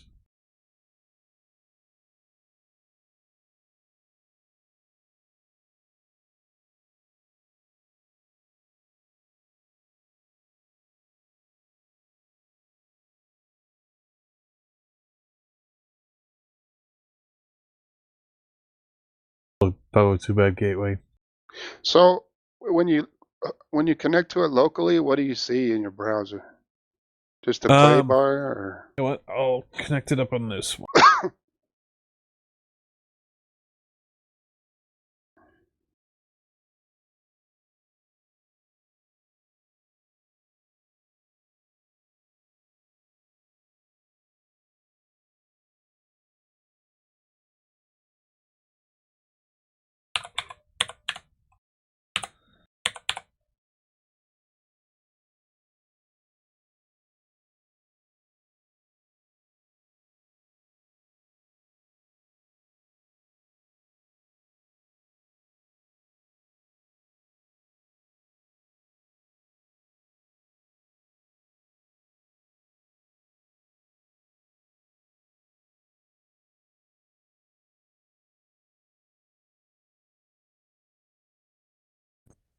Is anybody talking? no? We're waiting for Hunky. This is what I see. Okay. It goes to that goes to 8,000, and then that's basically the stream playing.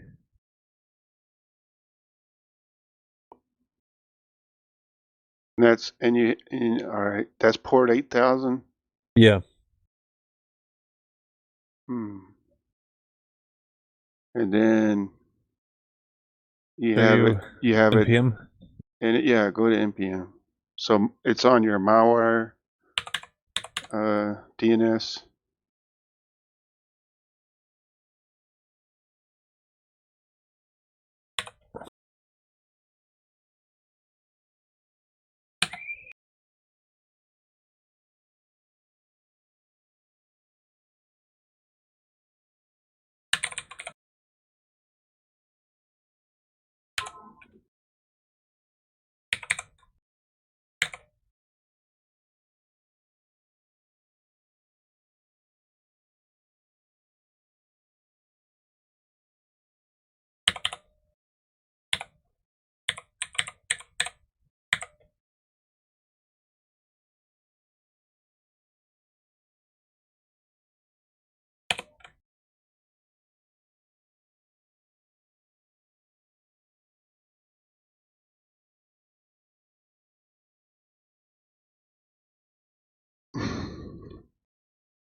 There's Click on that. Your stream.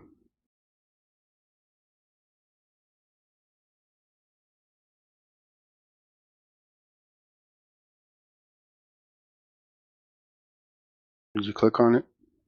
Yeah. All I see is your There it is. list of proxy hosts. Oh, it probably didn't. It's not sharing the next. Go to no. Go back to npm. Now click on click on that Edit. Yeah, that's fine. Is it HTTPS? No, not that. Detail under details. Is it supposed to be HTTPS? I mean, when you click to it locally, is it HTTPS? No. Then that scheme needs to be HTTP. Okay.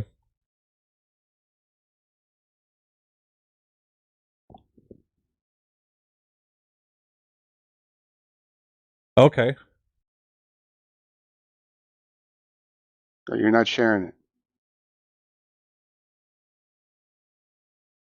Did it work? It may have, yeah. Yeah. All right. Yeah. There you go. See if it'll play the stream. Good. Oh, yeah. There you go. Did it play for you? Yeah. Okay. Okay. So that'll share it out. So, but the problem is, how can I set up HTTPS for it though? It is it already is HTTPS. Okay. That just means that your local server is sharing it HTTP unencrypted. But so you have, when you connect to your server locally, that's an unencrypted connection. But going through NPM, you're getting SSL, and so that should be an HTTPS connection. Dude. Thank you. How long have you been banging your head against this thing? Well, yeah, off and on for quite a couple of days, yeah. There you go. All right, cool. Well, now we have a stream for the New Year's show. Sweet. And it's an HTTPS stream. Yeah.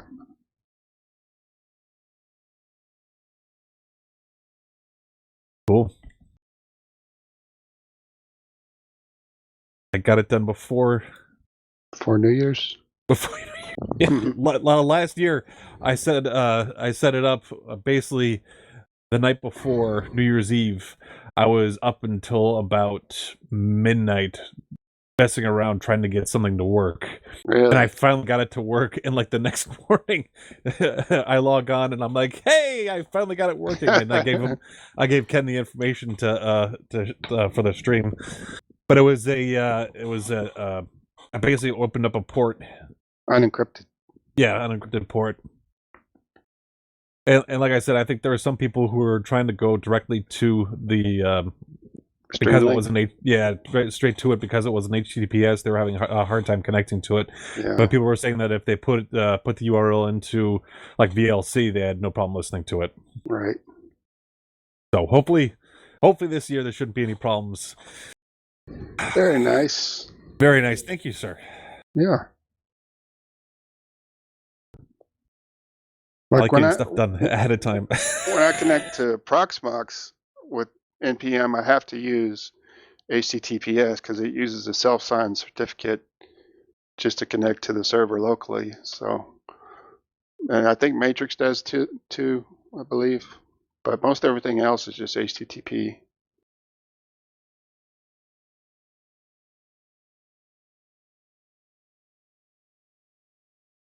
Awesome.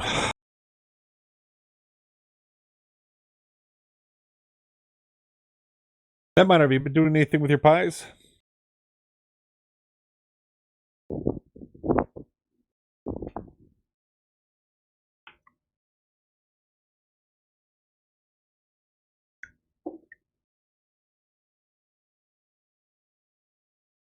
That minor wick?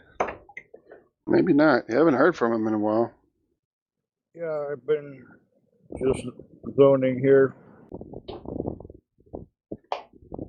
Have you been doing anything with your pies?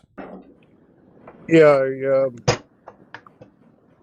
forgot the password, so I had to reconfigure.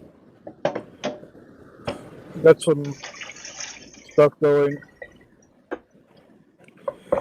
There's a new x86 emulator. Well, new to me. Called Box 86 that I want to try doing stuff with.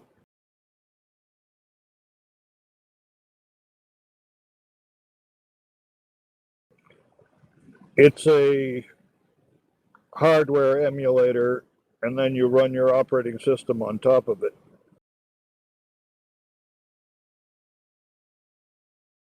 So you're gonna run an x86 OS on top of on an emulator on ARM.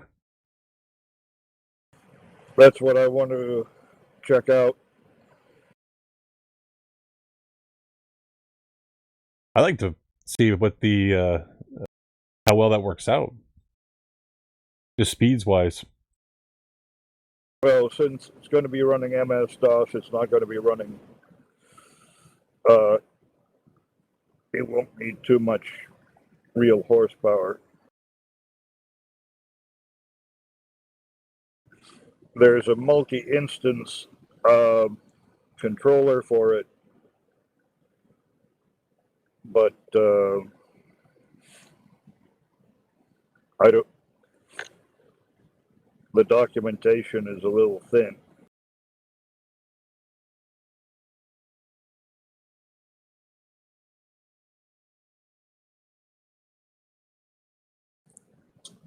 Since it requires installing one of the net frameworks.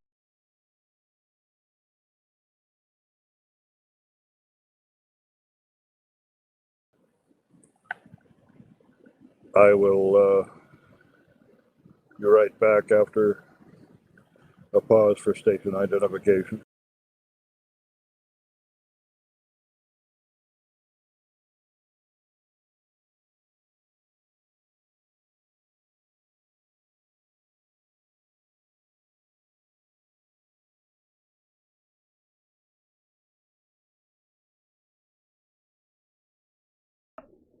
Did y'all get any good Black Friday deals?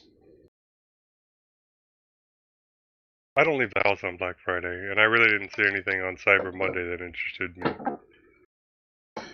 You know, I did a lot of research on some things, and I found cheaper prices like at other times during either this year or last year than I saw on Black Friday. Yeah. So it's like, what's the point?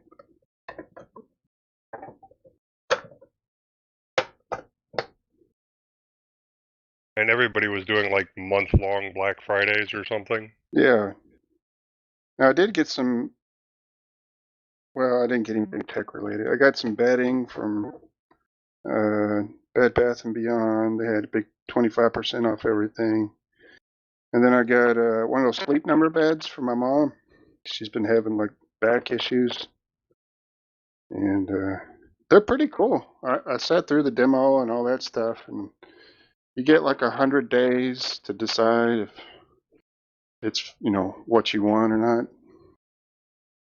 And you send it back after you've slept on it for 100 days, and somebody else buys it. Well, they sleep on it for 100 days. Yeah, the way it works is they have a blackout period for 30 days. You can't send it back because they said that it takes 30 days to really get adjusted to it, see if it's for you or not. And so they don't want you to send it back then. But after the 30 days is up, if you're still not satisfied, then you can send it back. Like, send me a different one for another 30 days and keep doing that for 365 days. My mom is on her fourth mattress in like 2 years because she hasn't. They all give her back pain. And I was like, I'm tired of this. So I looked, and they had a pretty good deal on Black Friday. And I looked on what do you call it? Internet Archive on the Wayback Machine just to make sure. And it actually was a good deal. So I ended up getting that bed for her. It'll be here the 16th, I think. I laid on it, and I did the whole demo thing, and they show you on the screen like where your pressure points are and stuff when you lay on it, and you can see it move and stuff, and then you adjust it with it has an app for your phone that you adjust it with, and then it also does sleep tracking, so it'll do like your heart rate and your breath, all that stuff. Senses that you're rolling around and not sleeping, it'll adjust itself to try to make you more comfortable, and it's pretty cool technology. Hopefully it works. We'll see. Did you find it comfortable? Oh yeah, yeah, it was really comfortable for me, But I don't have a bad back or anything, so I don't know. Hopefully, she'll like it. Maybe get used to it and be comfortable. What else did I get? I got a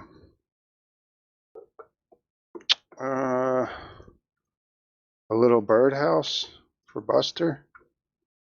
Not a birdhouse, bird feeder. It Buster? Yeah, for Buster that sticks on your window so he can watch the birds, from his little perch. And Birds can mess with him. yeah, give him You know they something. will. Something to entertain him while I'm not here. I think he gets bored. I don't know. And but I haven't seen any birds yet. I put the bird seed in there and stuff, and I don't think they've come. Have you seen Buster's buddy around? Yeah, I have actually. I'd like to Really? catch it. Yeah, I saw it run under a car the other day, and I'm pretty sure it's a girl cat. But yeah, if I could catch it, I don't know what I'd do with it. Buster might get along with her. I think it's a Took it girl. and eat it. At least take it to. It's a real pretty cat, actually. You could take it to the SPCA or something. See if they can find her a home. Or I might adopt her and give Buster a buddy. There you go. He didn't really seem that interested in her. It's more like she was interested in him. You never know. Oh, also, I finally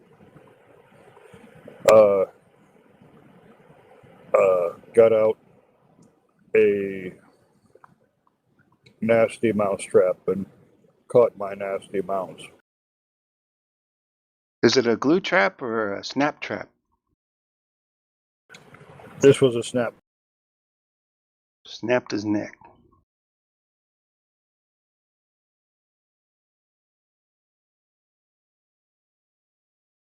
It's amazing how much quieter it is without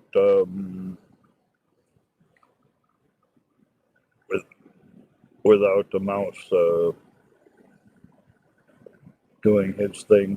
Was he scurrying in the walls?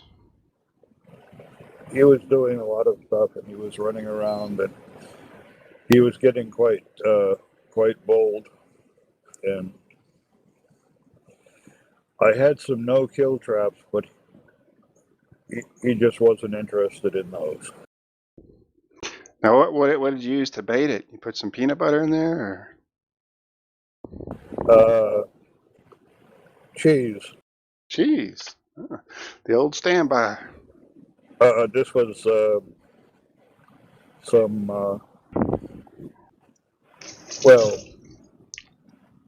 some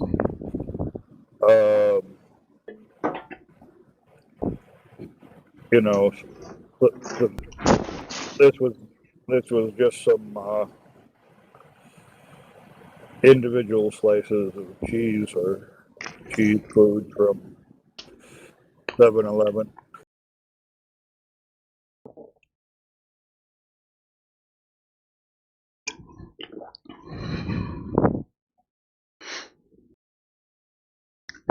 Well, if it worked.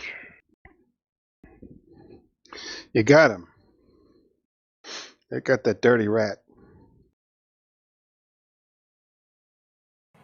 Yes, I've been chasing around for the pie, studying what putting pie hole on it at some level of enhancement. How's that pie cache going? That working out? The cache is working pretty good. What I got to do is is activate more customers.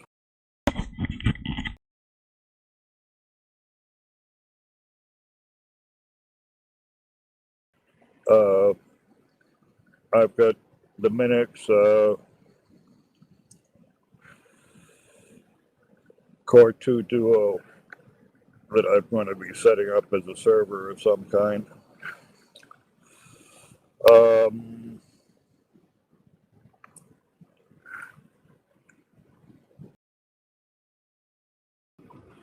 And then I might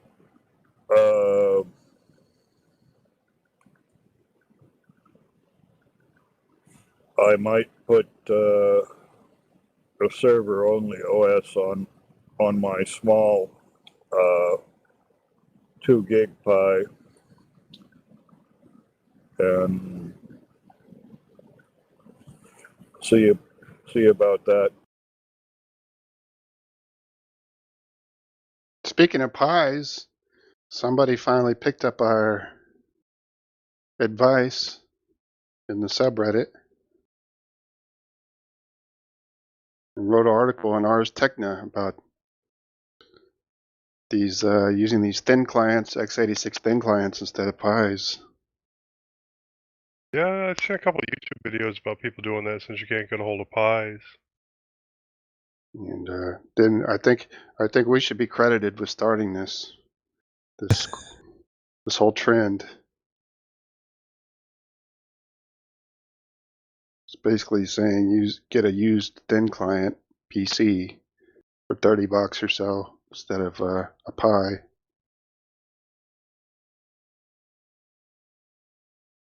Yeah,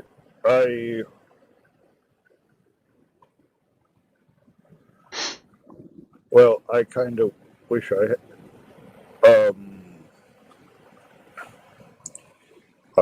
wish I could invest more in the thin clients, but I'm not very good at shopping eBay.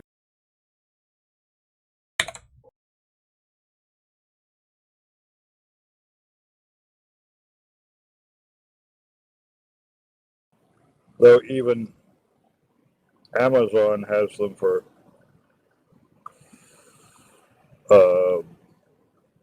what's a fairly decent price, all up for like 110.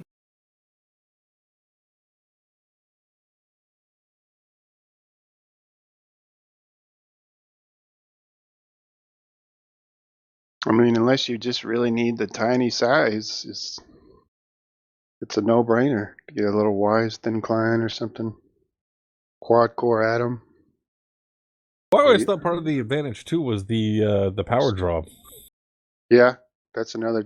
Which some people, I've read comments from people living in the UK that said power prices are like insane right now. Oh, and the You Netherlands got and people stuff like that that. aren't even turning their heating on because the cost of everything is so expensive in the UK right now. Yeah, a lot of people are decommissioning their home labs and going to like a single board computers and stuff like that. Here in Texas, we don't play that. Well, Sure, just don't bigger let it the snow. better. I try to dim the lights every time I turn on the server. You know. Just don't let it snow, and then everything shuts down. Until it snows, and then yeah, there's no power. Yeah, that's right. As long as it's not cold. Actually, yeah, I'd like.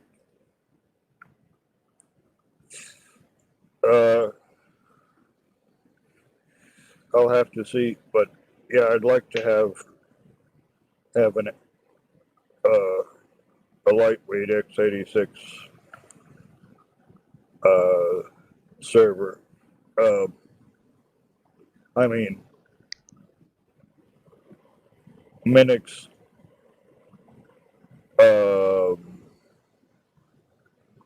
Lenovo is nice, but it uses the same power as any of my towers, basically. I got that little Atomic Pi.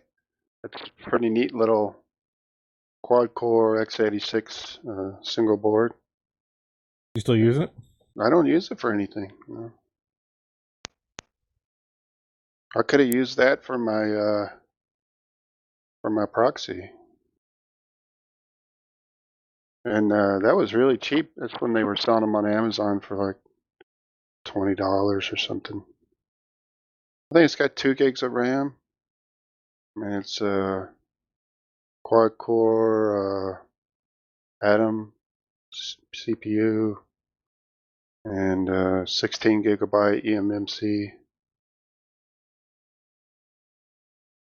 The only reason those were so cheap is because they bought a big lot that were supposed to be used for some kind of robot or something, and it never took off. And because it came with a camera and headers and all that stuff, display, just not a case. Didn't you attach the power supply to it? Yeah, it's got a little daughter board with a barrel jack on it, Right. for the power supply, and if you don't use that, you have to power it through the pins, just like you can in a Raspberry Pi, you know.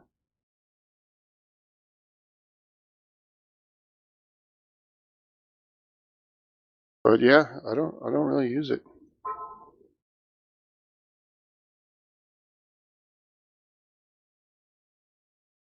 I don't know what I would use it for.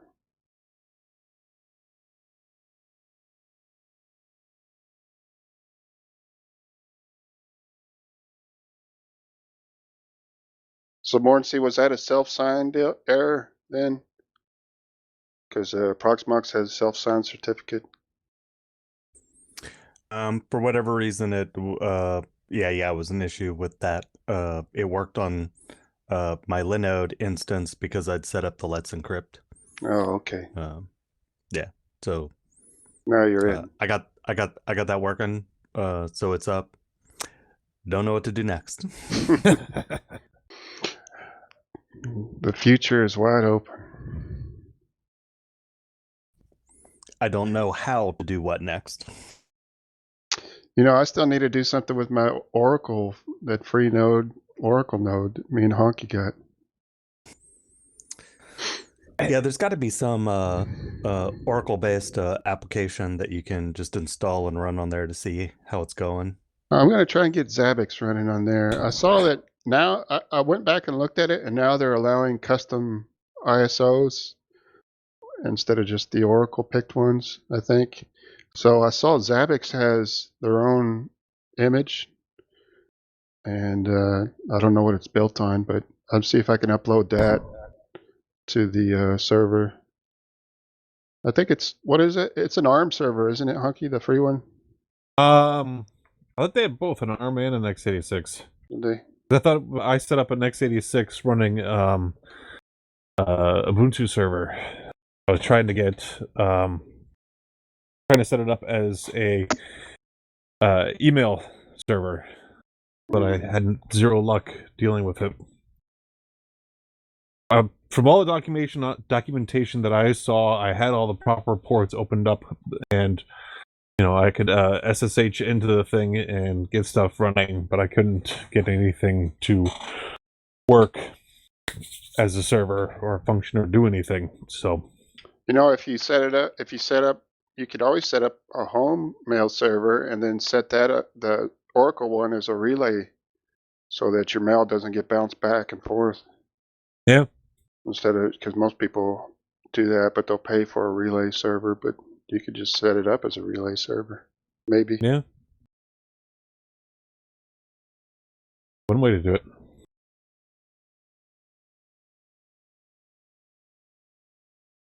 It would be better if I could just set it up as an email server, though.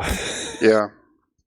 Was it you can't, your ISP doesn't allow 25 to be open? No, it allowed 25 to be open. It's just because it's on that blacklist. Yes, it's because it shows up as a home ISP. It gets blacklisted by most email servers. It gets rejected.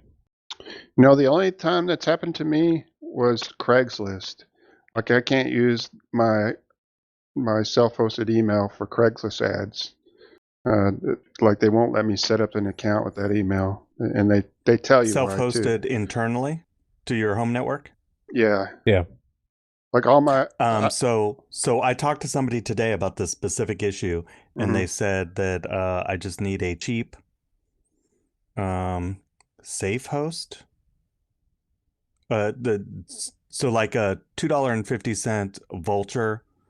yeah, that'd be your SMTP relay. Yeah, to do it as a free as a relay. But That's what I was telling a Honky. smart host. They called it a smart host. I'm willing to if you guys want to set that up, I'm sure we could do it for multiple relays. Probably.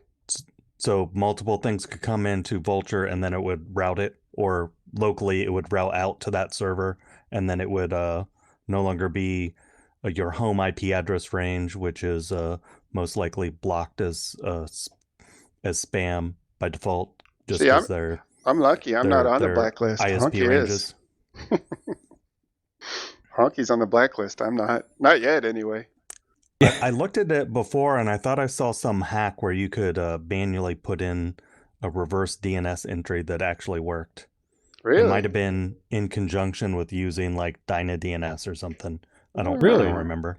Because I spent a lot of time looking into the whole reverse DNS thing, and the only thing I ever found was that you have to do it through your ISP. So I sat and I spent a lot of time on the phone with the ISP, and then they redirected me to their business line, and I talked to the guy on the business line, and he's like, "Yeah, we can do it, but you have to set up for a Comcast business internet as opposed to the regular internet, and then it's like an extra $30 a month or something like that."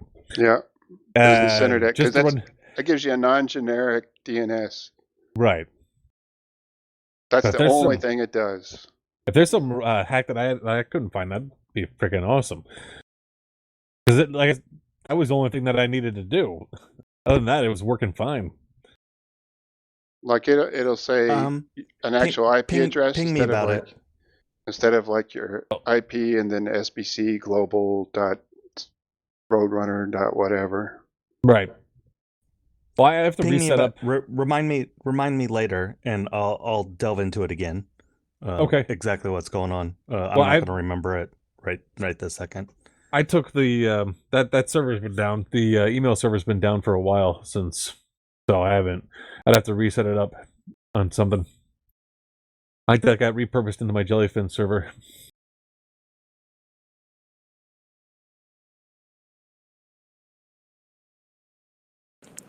I just wonder why I'm not seeing Mortensey anymore. He blinked in, but now he's back for me.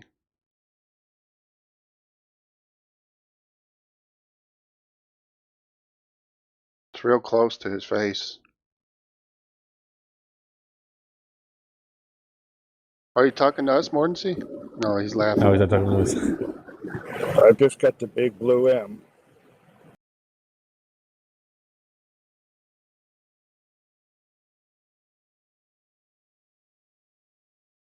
I see Joe. I see the big green L. And you can, Mortensey, you can also pass out the insider link if you're careful. Who do you think he's talking to? RMS?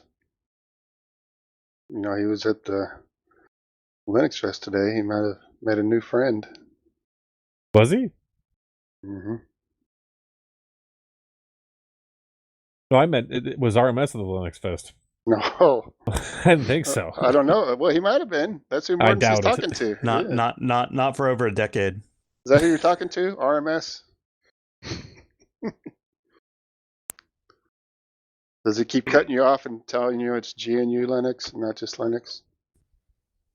My brother called me earlier, and I told him I was on the podcast, and he hung up, and I got the sense that something was wrong, and called him back.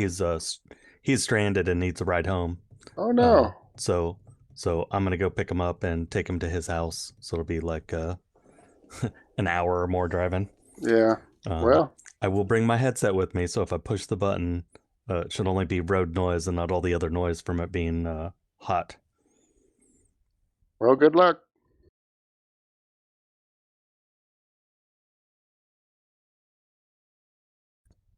All right, and I'm going to shut Well, it is midnight. Jitsi off.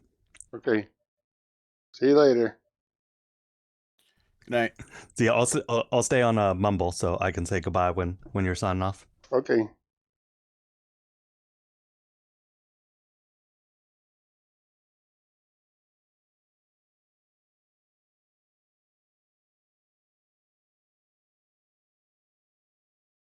All right.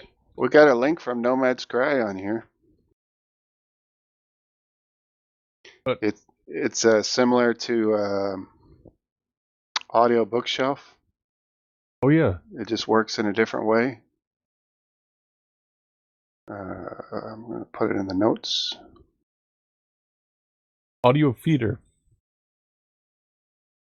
And it turns your audio feeder as a Flash-based web app that hosts your audiobooks or other audio content as RSS feeds compatible with podcatchers.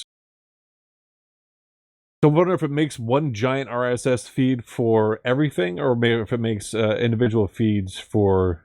I wonder how it breaks it down. I don't know. So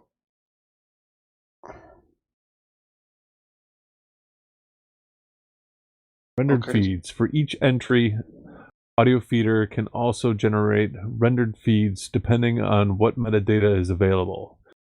Single file. This feed consists of a single file. If the original directory contains multiple files, they will be merged together using FFmpeg.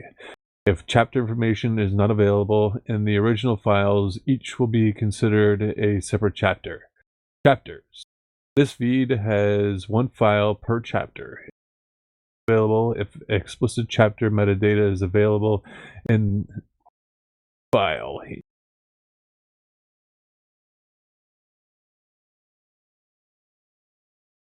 Segmented. The feed that splits up and recombines files in such a way as to create files that are -1 hour long, preferring files to shorter files. Files will only be split up along chapter boundaries, but they can be combined from files without chapter information. This mode is available in the original entry as more than one file, or it has chapter information. You know, nomadscry is the one that turned us on to Audio Bookshelf too. Oh, is it? Yep. I believe so.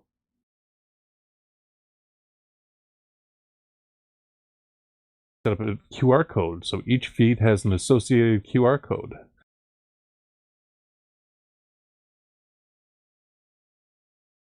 You can easily browse the list from a computer, but scan the individual feeds from your phone, and the default front-end QR codes are displayed via modal pop-ups.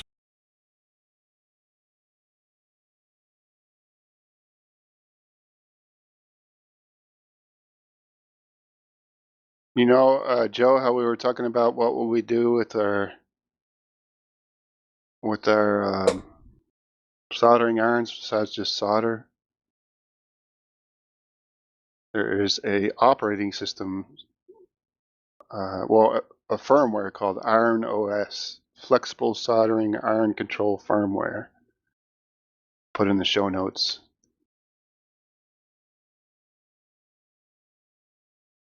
Check it out.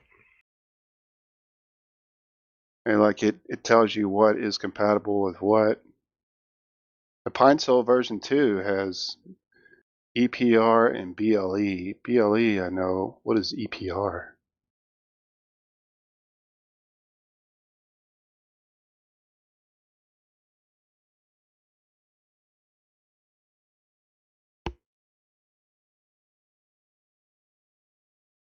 Look at the PineSol version 2 is the most highest rated thing on the list. Mm-hmm.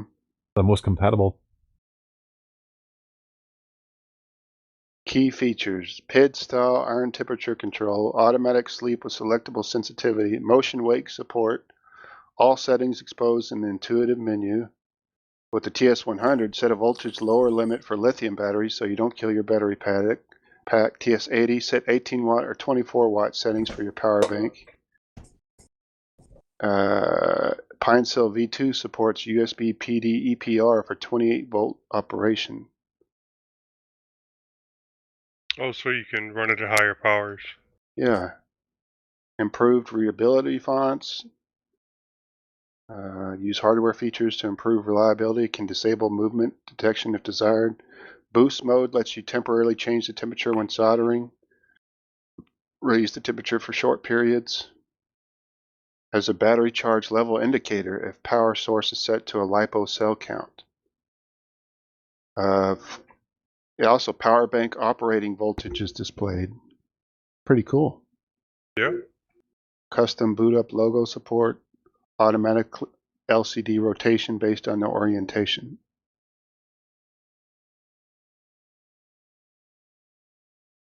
I haven't had any problems with the orientation.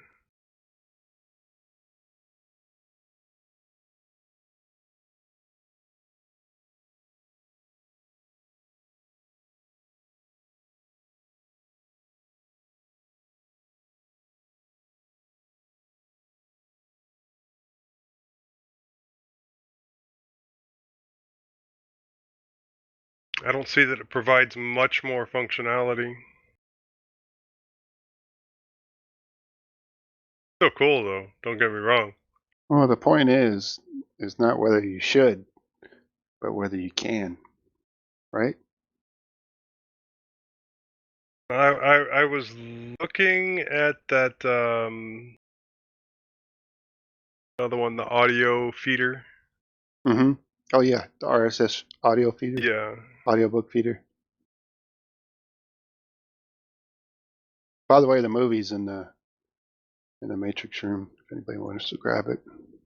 So it takes your different like books or book series and then generates an RSS feed for them. Then you can use like your podcatcher on your phone or something to grab that series, download it to your device, and then play it that way. I guess it's interesting. Yes. But I'm enjoying the audio bookshelf and not actually putting things on my phone. Me too. I'm going to have to look around. It seems that there are more free audiobooks than I thought about. Oh yeah. There's a lot. LibriVox.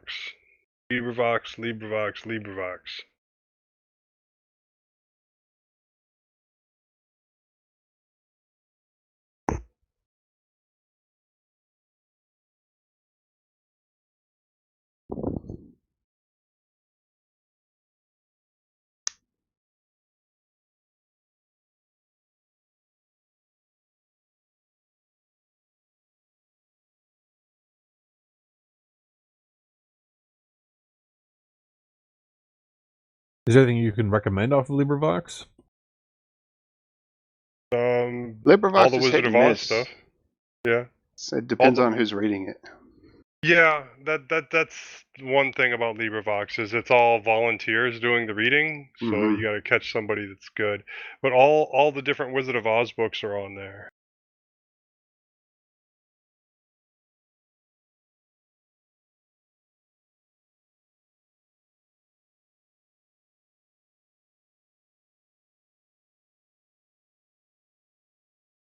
All the Mark Twain books are on there, if I remember right. It's been a while since I've been on LibriVox.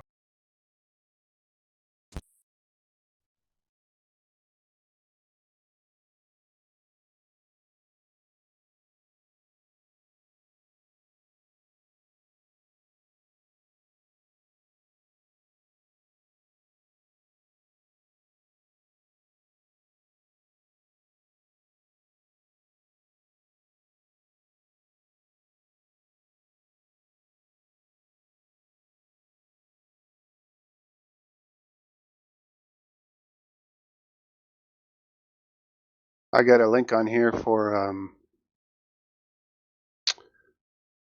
Netminer.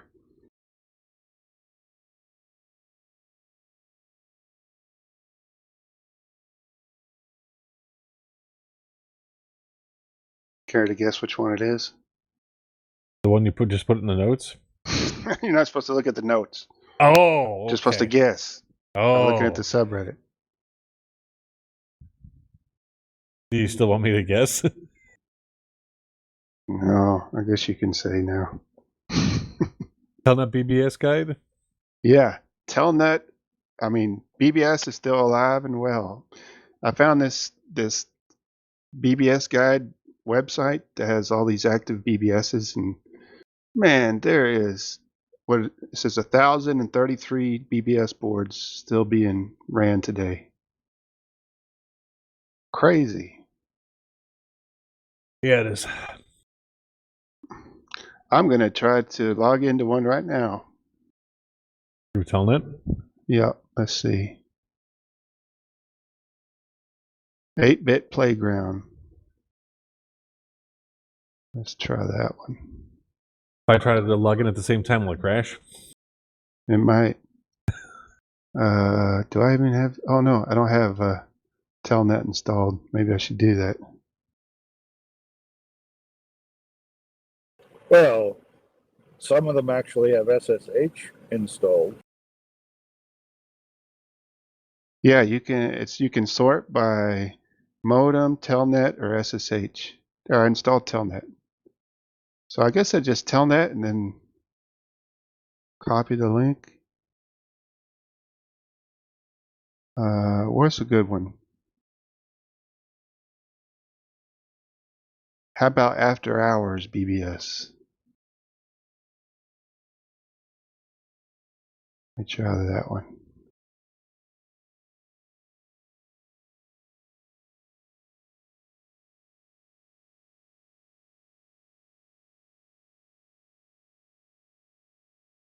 Oop. Trying to connect.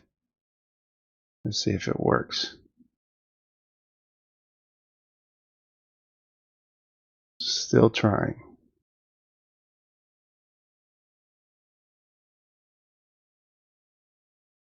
It's not connecting.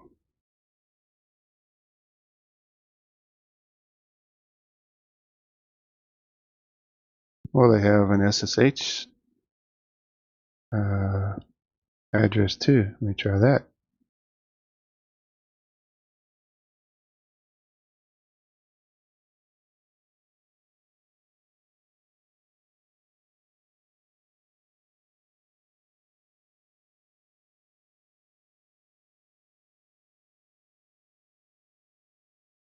Nothing.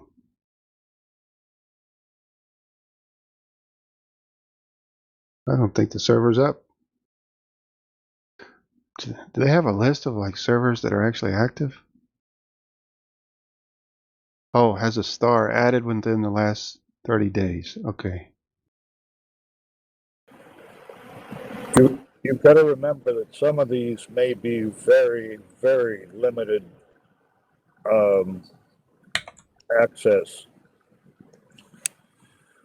Like, you mean only a few people can get on at the same time? Yeah. 1+. Oh, that's probably why. I mean, a lot of these are being run on emulated hardware or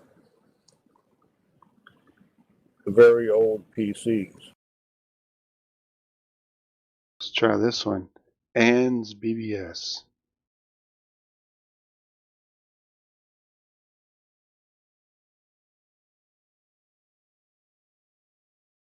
Name or service not known. Unknown host.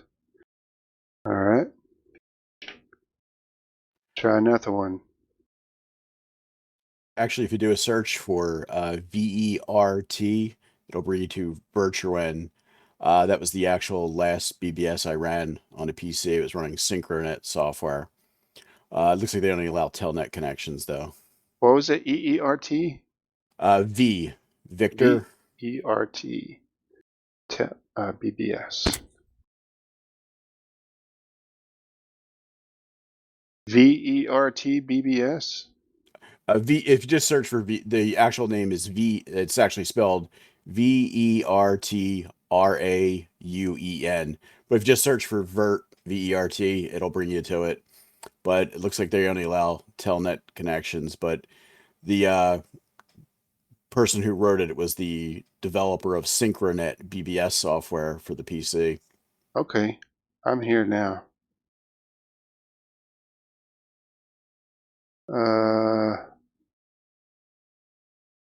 Oh, they even have a web terminal.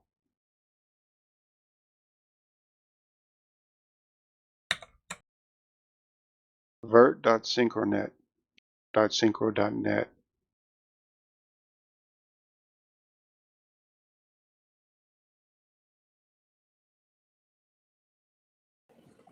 Yes, I got a kick out of this. BBS.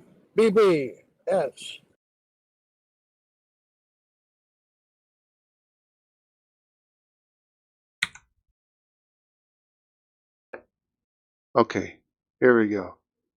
Connected Synchronet BBS for Win32. You want me to share my screen? You guys can see. Sure. Okay.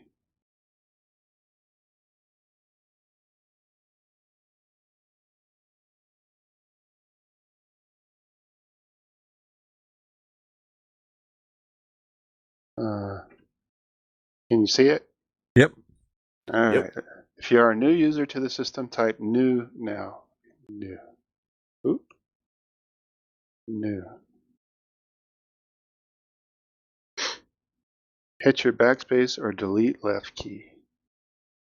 Does your terminal support mouse reporting? I don't know. Does it? Just Should I default it to yes. Go for it. Okay. Does your terminal support IBM extended ASCII? Yes. Enter your full name or alias. Minnix. I don't want a capital word. Oh well. Searching for duplicates. Enter your full real name. Minnix. Min. Enter your handle or call sign. Minnix. Location. Texas. Oh. Dallas. Texas. MFX. Enter your gender. M. Birthday. 01/01/1980. Network mail address. What is it? Honky at lugcast.com.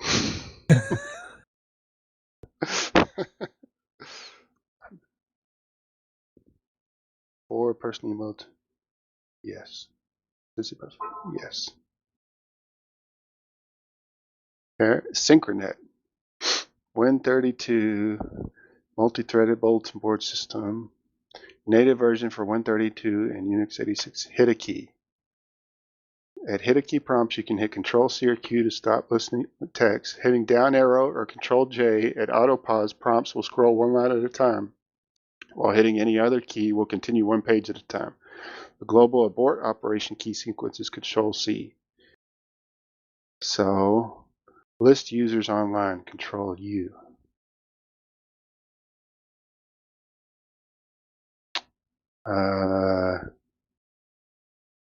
Hit a key.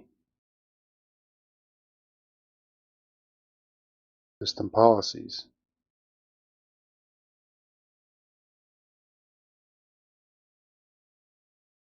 Synchronet Classic. I'll do 1. I better copy that password.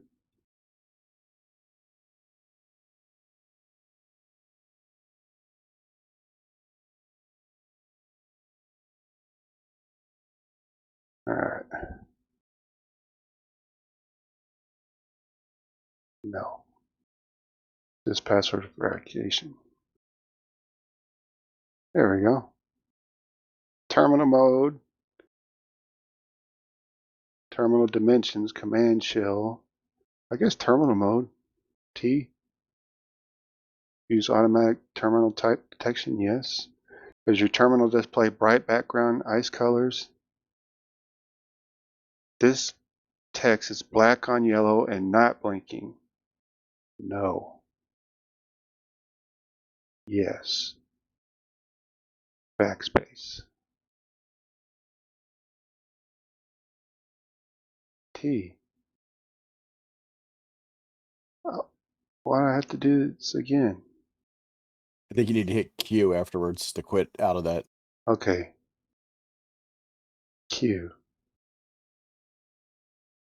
Q again. Did you hear about this? From HP Lovecraft.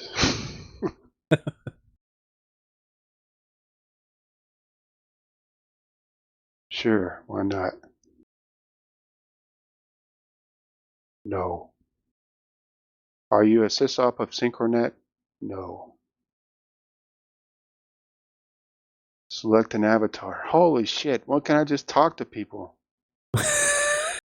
Disable avatar. Alright, press Q.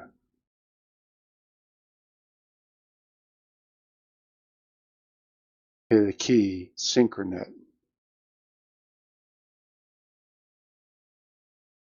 Oh, look, there's some people. Digital Man is the sysop. Oh, Digital Man. We saw that movie. Yep. The new server, hardware, and OS, and some issues are still being worked out.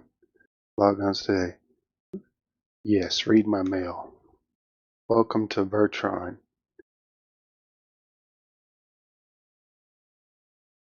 Okay.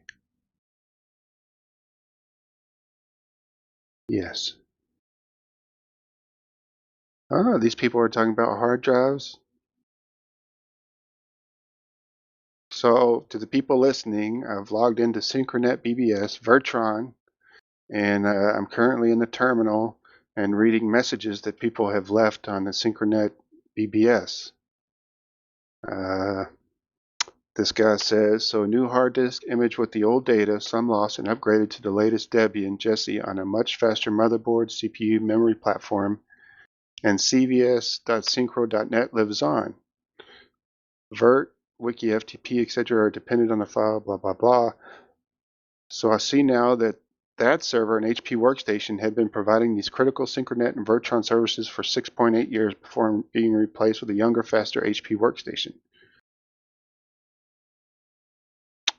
Nobody cares.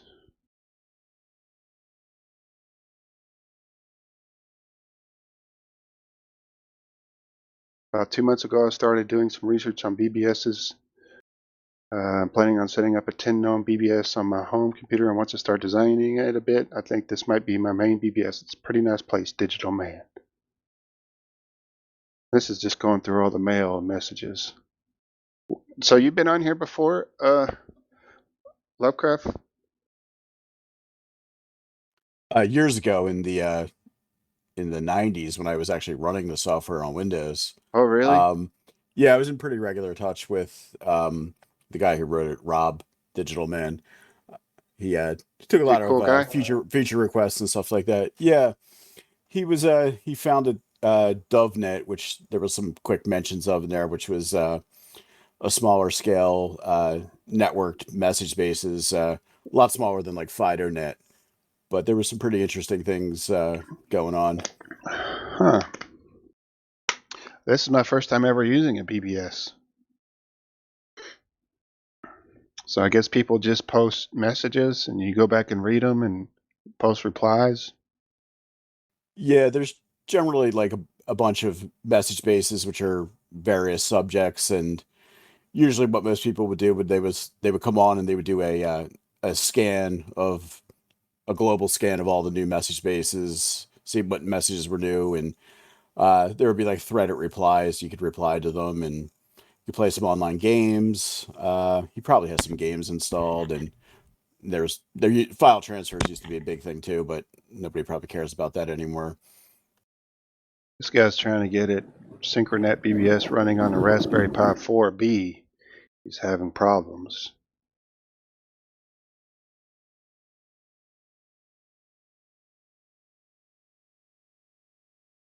Hmm. This is basically a dial-up Usenet type thing. Not necessarily same standards, but that's closer than what most people are used to as far as chat rooms and whatnot. So do you guys think you would be interested in using a BBS nowadays? Honky Not says really. no. No. Why not? In there, I want to do. You don't want to have a online community that you can cherish and share all your secrets with? I already do. We call it Matrix. I tell you guys everything. Yeah. What about you, Netminer? Would you be interested in getting back into BBSs? Oh, I'd think about it, but right now I've got more computer horsepower in my house than I'm not really interested in getting more connected online. Think you could reconnect with some of your old buddies from the BBS days back in the 80s?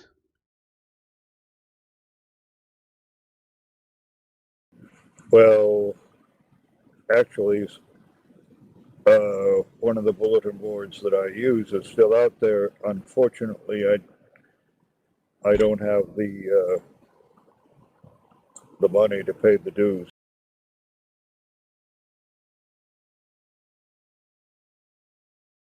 Nor do I have the interest to hook up with that community quite as much as I used to.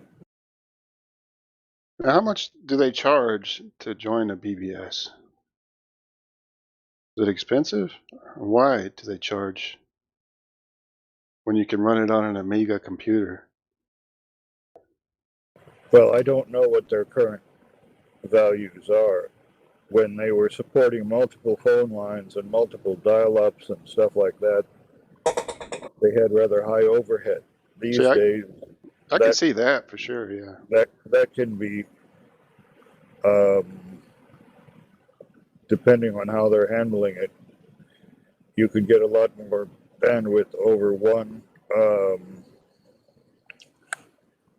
DSL link, even if you're using dynamic DSL. I mean, Dyna DNS and all. So I don't know what the structure is anymore.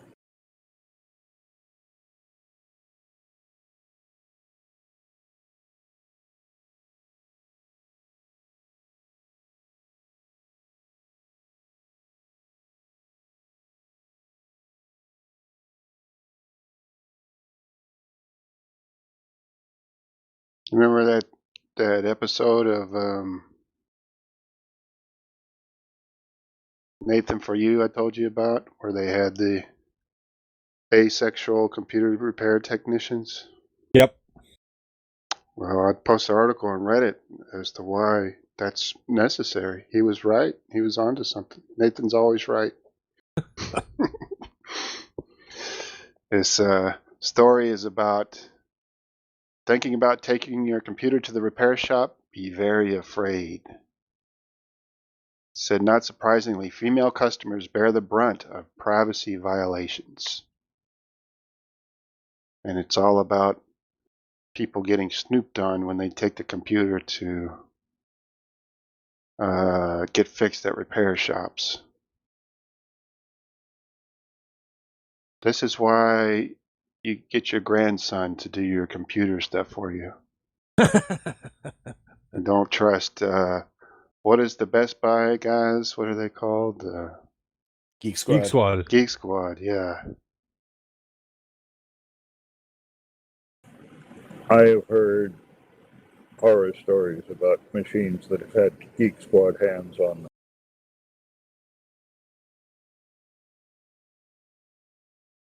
So they say, how did they find this out anyway? It's a new study. Let's click on this study link. Suggests you have good reason to, if you're worried about the privacy. It found that privacy violations occurred at least 50% of the time, not surprisingly with female customers bearing the brunt. Researchers at University of Guelph in Ontario, Canada recovered logs from laptops after receiving overnight repairs from 12 commercial shops. The logs showed that technicians from 6 of the locations had accessed personal data, and that 2 of those shops also copied data onto a personal device. Devices belonging to females were more likely to be snooped on, and that snooping tended to seek more sensitive data, including both sexually revealing and non-sexual pictures, documents, and financial information.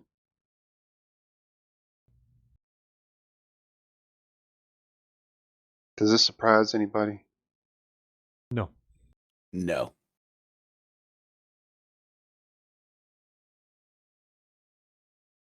They said for the test, it says the laptops were freshly imaged with Windows 10.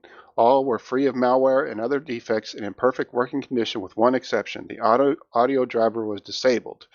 The researchers chose that glitch because it required only a simple and an inexpensive repair, was easy to create, and didn't require access to users' personal files. Half of the laptops were configured to appear as if they belonged to a male and the other half to a female. All the laptops were set up with email and gaming accounts and populated with browser history across several weeks. The researchers added documents, both sexually revealing and non-sexual pictures, and a cryptocurrency wallet with credentials. The researchers also configured the laptops to run a custom logging app that used the Windows Steps recorder utility in the background. The utility captured the screen on every mouse click and recorded each key pressed by the users.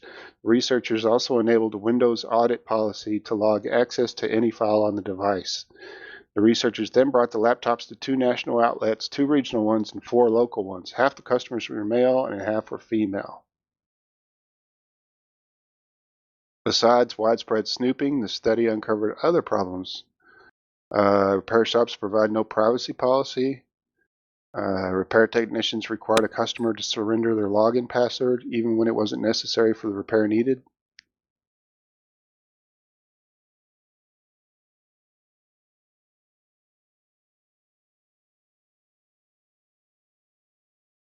Wow.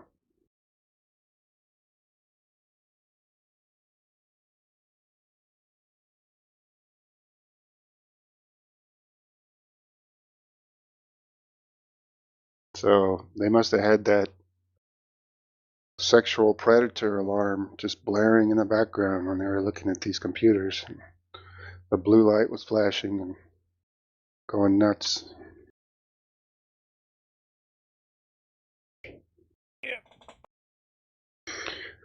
What would they see on your, Yeah, what would they I'm see on your not gonna- laptop, Joe?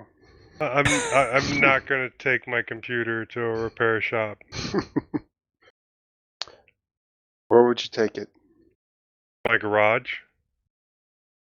You wouldn't take it to somebody to fix it? No. Honestly, if I can't fix it, then I'm going to try until it doesn't. Guaranteed it won't be able to work anymore. Now, what do you guys do with your old computers that you trash? Or do you just never trash a computer? I keep fixing them until, yeah, they fall apart. And then they're just stack up in your garage? Sometimes I'll stack up in my garage, and then, every couple of years I'll make sure all the hard drives get pulled. I think last time what happened was the hard drives got pulled, and there was the ACO, the Community Outreach Center, was taking in donations, and so I donated all the computers there. Let's see, the last 2 that I wound up getting rid of were, I obviously took the hard drives out of, but at the same time, I think just wear and tear on the laptops and sometimes taking them apart and trying to put them back together again has caused just physical damage that made it not usable by anybody anymore. So how not many on times purpose. can you replace the thermal paste? Well, at the same time, how many times can you take some of them apart without parts of it just breaking all the off? tabs? Right. Yeah.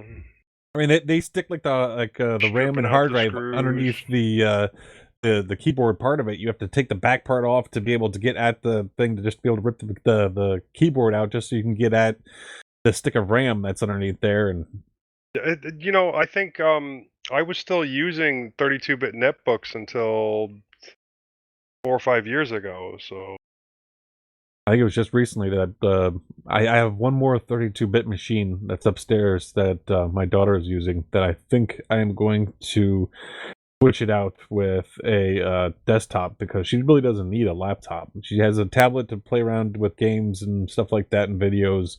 I might set her up with a desktop just to do.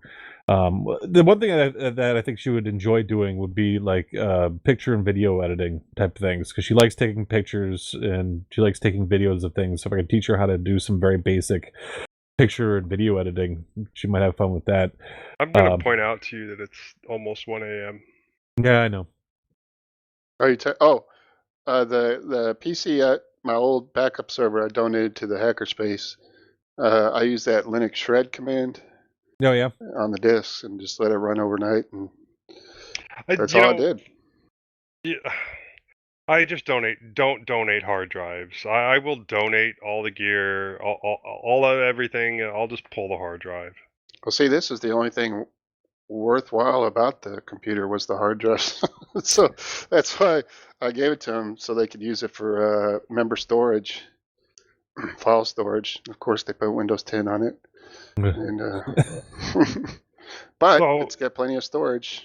So yeah, I haven't, other than my one tower that I have that I use, that my garage computer. I don't have any towers.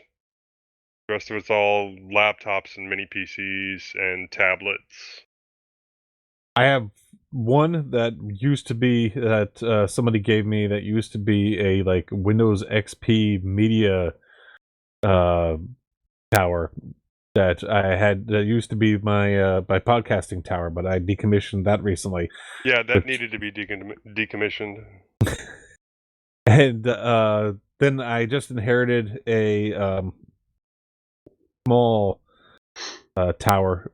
My wife's aunt died, and she had purchased like a Core i5 machine that, I don't know, it's somewhat recent, so the newer machine, and so I might do something with that. I'm not sure what. What gen is it? Do you know? You know what? It's right in here in a box. It's not probably going to say on it what gen That's it right. is. It may not. You have to turn it on to find out. That right now.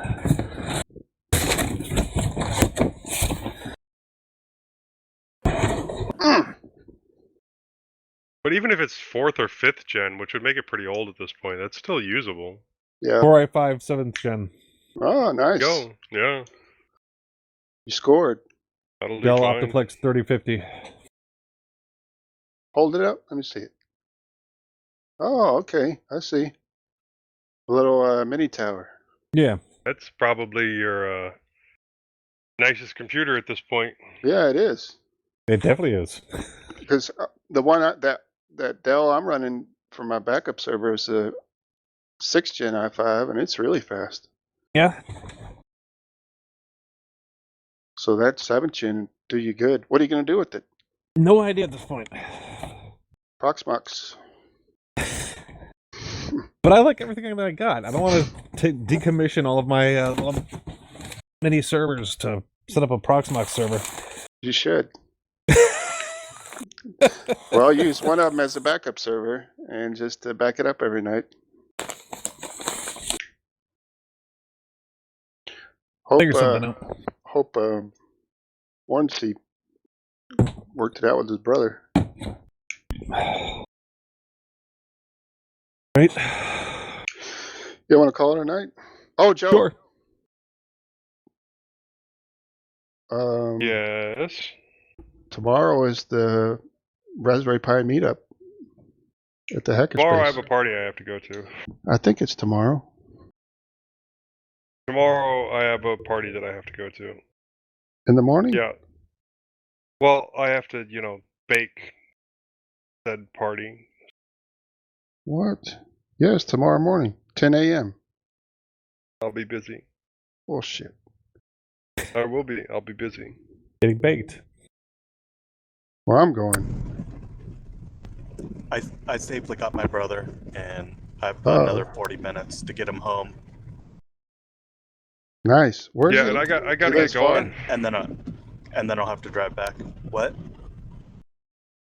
I It is gotta pretty get going, far? guys. I gotta go help the wife wrap Okay. some presents. All right. Wrap some presents.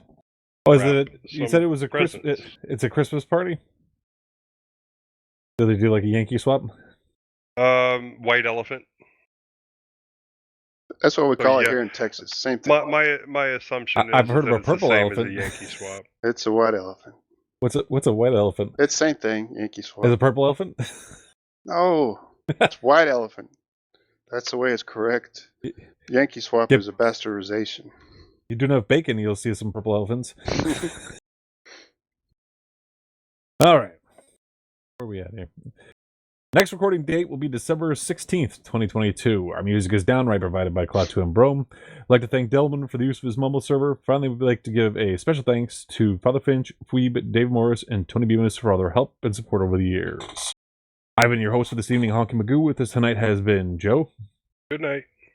Lovecraft. Good night, everyone. Minnix. Night. Driving his brother home is Morton C. Good night, everyone. Netminer. Good night or good morning. Hanging out in the background, as always, is Cherry Hill Tony. Hi, Cherry Hill. I didn't know you were here. And Happy hiding out holidays, in the everybody. background behind Morden C is Morden C's brother. Hmm Say hi, Morden C's brother. Tony, good to hear from you. Good to see you, Sound buddy. asleep. He's asleep? Okay. All right. Good night, everybody. Good night.